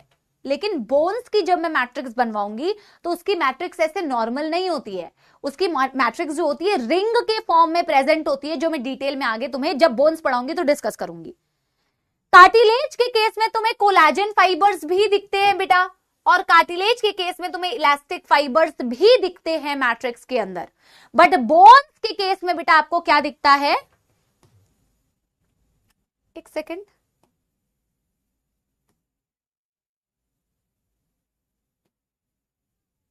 तुम्हारे लगता है मुझे कमेंट सॉल्व कराने पड़ेंगे? मैं कमेंट सॉल्व करा दूंगी बेटा, कमेंट सॉल्व करा दूंगी मैं, अगर तुम ज्यादा स्पैम करोगे तो। जिसको जाना है टाटा बाय बाय, बनते रहना घर में बैठ के डॉक्टर, इरिटेट मत करो, ठीक है ना। तो कार्टिलेज के अंदर होते हैं कोलाजन फाइबर्स भी, इलास्टिक फाइबर्स भी, लेकिन बोन्स के केस में आप देखोगे सिर्फ कोलाजन फाइबर्स होते हैं बेटा। मैंने मैट्रिक्स के अंदर कुछ गोले बना रखे हैं ग्रीन कलर के, ये देख रहे हो, कुछ गोले बना रखे हैं बेटा ग्रीन कलर के। ये ग्रीन कलर के गोले क्या हैं बेटा? इन गोलों को बोला जाता है लैक्यूने। आप देखोगे ध्यान से, इन गोलों को क्या बोला जाता है? लैक्यूने। बेटा ऐसा लैक्यूने मैं बोन्स के केस में भी पढ़ाऊंगी, और ऐसे लैक्यूने बेटा मैं आपको कार्टिलेज के केस में तो मैंने बता ही दिया है, ऐसे लैक्यूने मैं बोन्स में भी आपको बताऊंगी, और ऐसे लैक्यूने मैंने कार्टिलेज में भी बनाया हुआ है। थोड़ा सा डिफरेंस है, थोड़ा सा डिफरेंस है, ठीक है। लैक्यूने होता क्या है? लैक्यूने को कहा जाता है बेटा फ्लूइड फिल्ड स्पेसेस। मैट्रिक्स इसका कैसा है? सॉलिड। बोन का भी कैसा होगा? सॉलिड। बट इन्हीं सॉलिड मैट्रिक्स में कहीं कहीं पे फ्लूइड फिल्ड स्पेसेस मिलते हैं, फ्लूइड फिल्ड स्पेसेस, और उन फ्लूइड फिल्ड स्पेसेस को बोला जाता है लैक्यूने। ये फ्लूइड फिल्ड स्पेसेस जिन्हें आप लैक्यूने बोल रहे हो, ये कार्टिलेज में भी है। ये फ्लूइड फिल्ड स्पेसेस जो मैट्रिक्स में, बोन्स में भी है। अगर आप देखोगे लैक्यूने के अंदर क्या प्रेजेंट होता है मैम, तो लैक्यूने के अंदर मैंने कुछ सेल्स बना रखे हैं, जो सबसे इंपॉर्टेंट सेल्स होते हैं बेटा कार्टिलेज के। जो कार्टिलेज के सेल्स होते हैं, दो ज्यादा मैच्योर कार्टिलेज सेल्स, इन्हें बोला जाता है कॉन्ड्रोसाइट। कॉन्ड्रो का मतलब कार्टिलेज, साइट का मतलब cell. Chondrocyte are the mature cartilage cell, जो उन्हीं फ्लूइड फिल्ड स्पेसेस के अंदर प्रेजेंट है, जिन फ्लूइड फिल्ड स्पेसेस को तुम बोलते हो लैक्यूने। इनफैक्ट बेटा अगर तुम पेरिकॉन्ड्रियम को ऑब्जर्व करो तो यहां पे भी मैंने कुछ सेल्स बना रखे हैं, इन्हें मैंने लिखा हुआ है बेटा कॉन्ड्रोब्लास्ट, इन्हें मैंने लिखा है कॉन्ड्रोसाइट। देखो कॉन्ड्रोब्लास्ट एनसीईआरटी में नहीं दिया हुआ, कॉन्ड्रोब्लास्ट एनसीईआरटी में नहीं दिया हुआ। कॉन्ड्रोब्लास्ट इमेच्योर कार्टिलेज सेल होता है, ये एनसीईआरटी में नहीं है, इसलिए मैंने अतिरिक्त ज्ञान लिखा है। लेकिन कॉन्ड्रोसाइट जो है वो मैच्योर कार्टिलेज सेल है, वो एनसीईआरटी में गिवन है। और कॉन्ड्रोसाइट कहां प्रेजेंट है मैम? इन्हीं लैक्यूने के अंदर। कॉन्ड्रोसाइट कहां प्रेजेंट है बेटा? इन्हीं लैक्यूने के अंदर, जो फ्लूइड फिल्ड स्पेसेस होते हैं मैट्रिक्स के। बेटा कार्टिलेज के जो मैच्योर सेल्स है जिन्हें कॉन्ड्रोसाइट्स बोल रहे हो, वो लैक्यूने के अंदर है। आपको अगली क्लास में जब मैं बोन्स पढ़ाऊंगी वहां पे लैक्यूने बताऊंगी, वहां पे मैच्योर बोन के सेल्स होते हैं ऑस्टियोसाइट, वहां पे भी ऑस्टियोसाइट लैक्यूने के अंदर होती है, यहां पे कॉन्ड्रोसाइट लैक्यूने के अंदर होती है। कंपेयर करो, यहां कार्टिलेज की कवरिंग पेरिकॉन्ड्रियम, वहां बोन की कवरिंग पढ़ाऊंगी पेरिओस्टियम। यहां इमेच्योर कार्टिलेज सेल कॉन्ड्रोब्लास्ट, वहां इमेच्योर बोन के सेल ऑस्टियोब्लास्ट। यहां कोलाजन और इलास्टिक फाइबर्स दोनों प्रेजेंट है, वहां ओनली कोलाजन फाइबर्स। यहां मैट्रिक्स सॉफ्ट एंड सॉलिड, वहां मैट्रिक्स हार्ड एंड सॉलिड। यहां मैट्रिक्स के अंदर लैक्यूने है फ्लूइड फिल्ड स्पेस, वहां पे भी मैट्रिक्स के अंदर होते हैं फ्लूइड फिल्ड स्पेस लैक्यूने। यहां लैक्यूने के अंदर क्या है बेटा? यहां लैक्यूने के अंदर है कॉन्ड्रोसाइट्स, मैच्योर कार्टिलेज सेल। वहां पे बेटा लैक्यूने के अंदर क्या होंगे? Mature bone cell, osteocyte. अंतर क्या है? अंतर ये है, मैंने लिखा हुआ है बेटा, अगर आप लैक्यूने को देखो, जो कार्टिलेज का लैक्यूने होता है, तो लैक्यूने के अंदर एक कार्टिलेज का सेल भी हो सकता है, दो हो सकते हैं, चार, मल्टीपल हो सकते हैं। जब मैं बोन्स पढ़ाऊंगी, वेरी इंपॉर्टेंट, वहां पे एक लैक्यूने के अंदर सिर्फ एक ऑस्टियोसाइट ही होता है। एक लैक्यूने के अंदर एक ही ऑस्टियोसाइट होगा, यहां मल्टीपल हो सकते हैं, यहां मल्टीपल हो सकते हैं। मैंने ये डायग्राम पूरा आपको एक्सप्लेन कर दिया है। कुछ कुछ पॉइंट्स जो बेटा इससे रिलेटेड बचे हुए और एग्जांपल्स वो हम अगले दिन कर लेंगे, ठीक है। 7:45 हो भी गए और मैंने सक्सेसफुली, जितने भी बच्चे इरिटेट कर रहे थे उनको सक्सेसफुली मैंने बेटा इग्नोर मारा है। उसके लिए पढ़ने वाला बच्चा, ईमानदार बच्चा मुझे दिल बना के भेजेगा, बिकॉज आई डेंट वांट, पढ़ने वाले बच्चे का क्यों टाइम वेस्ट करूं मैं, जो 5:45 तक पढ़ने के लिए बैठा है, जिसने पैसा दिया है कि 5:45 तक हमारी पढ़ाई हो, ना मैं गुस्सा करूंगी। देखो मैंने ये सब छोड़ दिया है भाई, ऑनलाइन ऑनलाइन, सिर्फ ऑनलाइन पढ़ाते पढ़ाते 4 साल हो गए, ऑफलाइन तो मैंने और भी बेटा साल पढ़ाए हैं, ठीक है। तो आई डोंट केयर, मैं पढ़ने वाले, मैं जेन्युइनली बता रही हूँ बेटा, मैं पहले गुस्सा करती भी थी, अभी भी ऐसा नहीं है कि नहीं करती हूँ, थोड़ा बहुत गुस्सा तो इंसान हूं तो आ ही जाएगा, बट बेटा मैं जेन्युइन बच्चों का, मैं लक्ष्य में भी यही बात बोलती हूँ, जो पढ़ने वाला बच्चा पढ़ने के लिए आया हुआ है यार, उसका क्यों नुकसान करूं? गधों के चक्कर में जो नहीं पढ़ते हैं, जो स्पैमिंग करते हैं, एक दूसरे से चिटियाते हैं, मैं उनके चक्कर में पढ़ने वाले बच्चे का क्यों नुकसान करूं? गुस्सा करके क्लास एंड कर दूं, क्या मतलब है इसका? ये सब चीजें बेटा, ये सब हरकतें मैं नहीं करूंगी। वर्स्ट टू वर्स्ट अगर कभी सिचुएशन हो जाए तो अलग बात है, दे से नेवर, तो वो वाला सिचुएशन अलग है, बट यार मैं पढ़ने वाले बच्चे का नुकसान नहीं करूंगी। तुम्हें नहीं पढ़ना, तुम जाओ भागो यहां से, लेकिन ना मैं गुस्सा करूंगी। थोड़ा ज्ञान जरूर दे सकती हूँ बेटा, वो ठीक है बेटा। ये होमवर्क आज करके आना, अब ये मॉड्यूल का होमवर्क नहीं दे रही हूं, या तो चाहो तो बेटा मॉड्यूल में से ना तुम जितना, अच्छा चलो अगले दिन मॉड्यूल में से होमवर्क दूंगी, अभी नहीं दे रही हूं, ठीक है। अभी तो होमवर्क में सिर्फ उतना करके आओ, ठीक है ना। आज यहीं तक बेटा रखते हैं टॉपिक को। आई एम श्योर आप लोगों को मजा आया, समझ में आया, बहुत सारे दिल आ चुके हैं, और इसी दिल पे बेटा एक गाना सुना देते हैं। जो पढ़ने वाले बच्चे हैं उनको 10 घंटे पहले से सॉन्ग करने से कुछ नहीं होता है, और दिल से गाना मुझे याद आया, ठीक है बेटा। कमेंट्स में जरूर बताना तुम्हें लेक्चर कैसा लगा, आपके फीडबैक से हमें बहुत मोटिवेशन मिलती है ना। और कोई भी डाउट हो तो डाउट सेक्शन में जाके डाउट जरूर पूछा करो, क्योंकि आपके डाउट्स जरूर मैं भी देखती हूँ, और बाकी सब्जेक्ट मैटर एक्सपर्ट्स भी होते हैं जो आपके सारे डाउट्स केटर करते हैं, तो वहां जरूर से पूछना, और जो भी बेस्ट पार्ट लगता है वो जरूर बता देना बेटा, ठीक है। यस चलो, तो गाना आप लोग के लिए मैं गाती हूँ जो मुझे याद आ रहा है फिलहाल। युगल आगे देख, युगल एकदम मेरे को ही देख रहा है, हाँ मैम गाओ।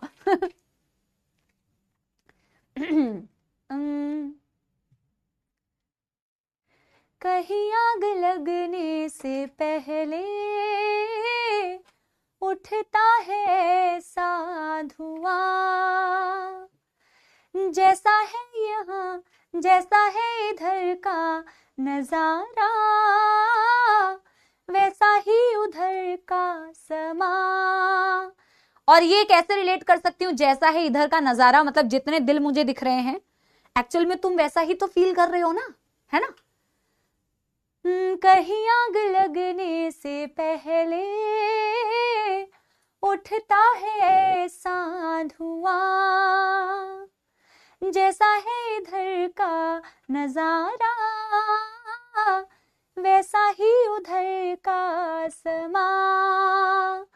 क्या है कुछ भी नहीं है अगर कमेंट्स में है दिल तो, मगर बातें कर रही है, बातें पढ़ाई कर रही है असर, चुप के सपोलों के दिल आपस में नहीं बेटा, यहाँ पढ़ाई से मिल रहे हैं, मगर चुपके क्या खुलेआम, ठीक है।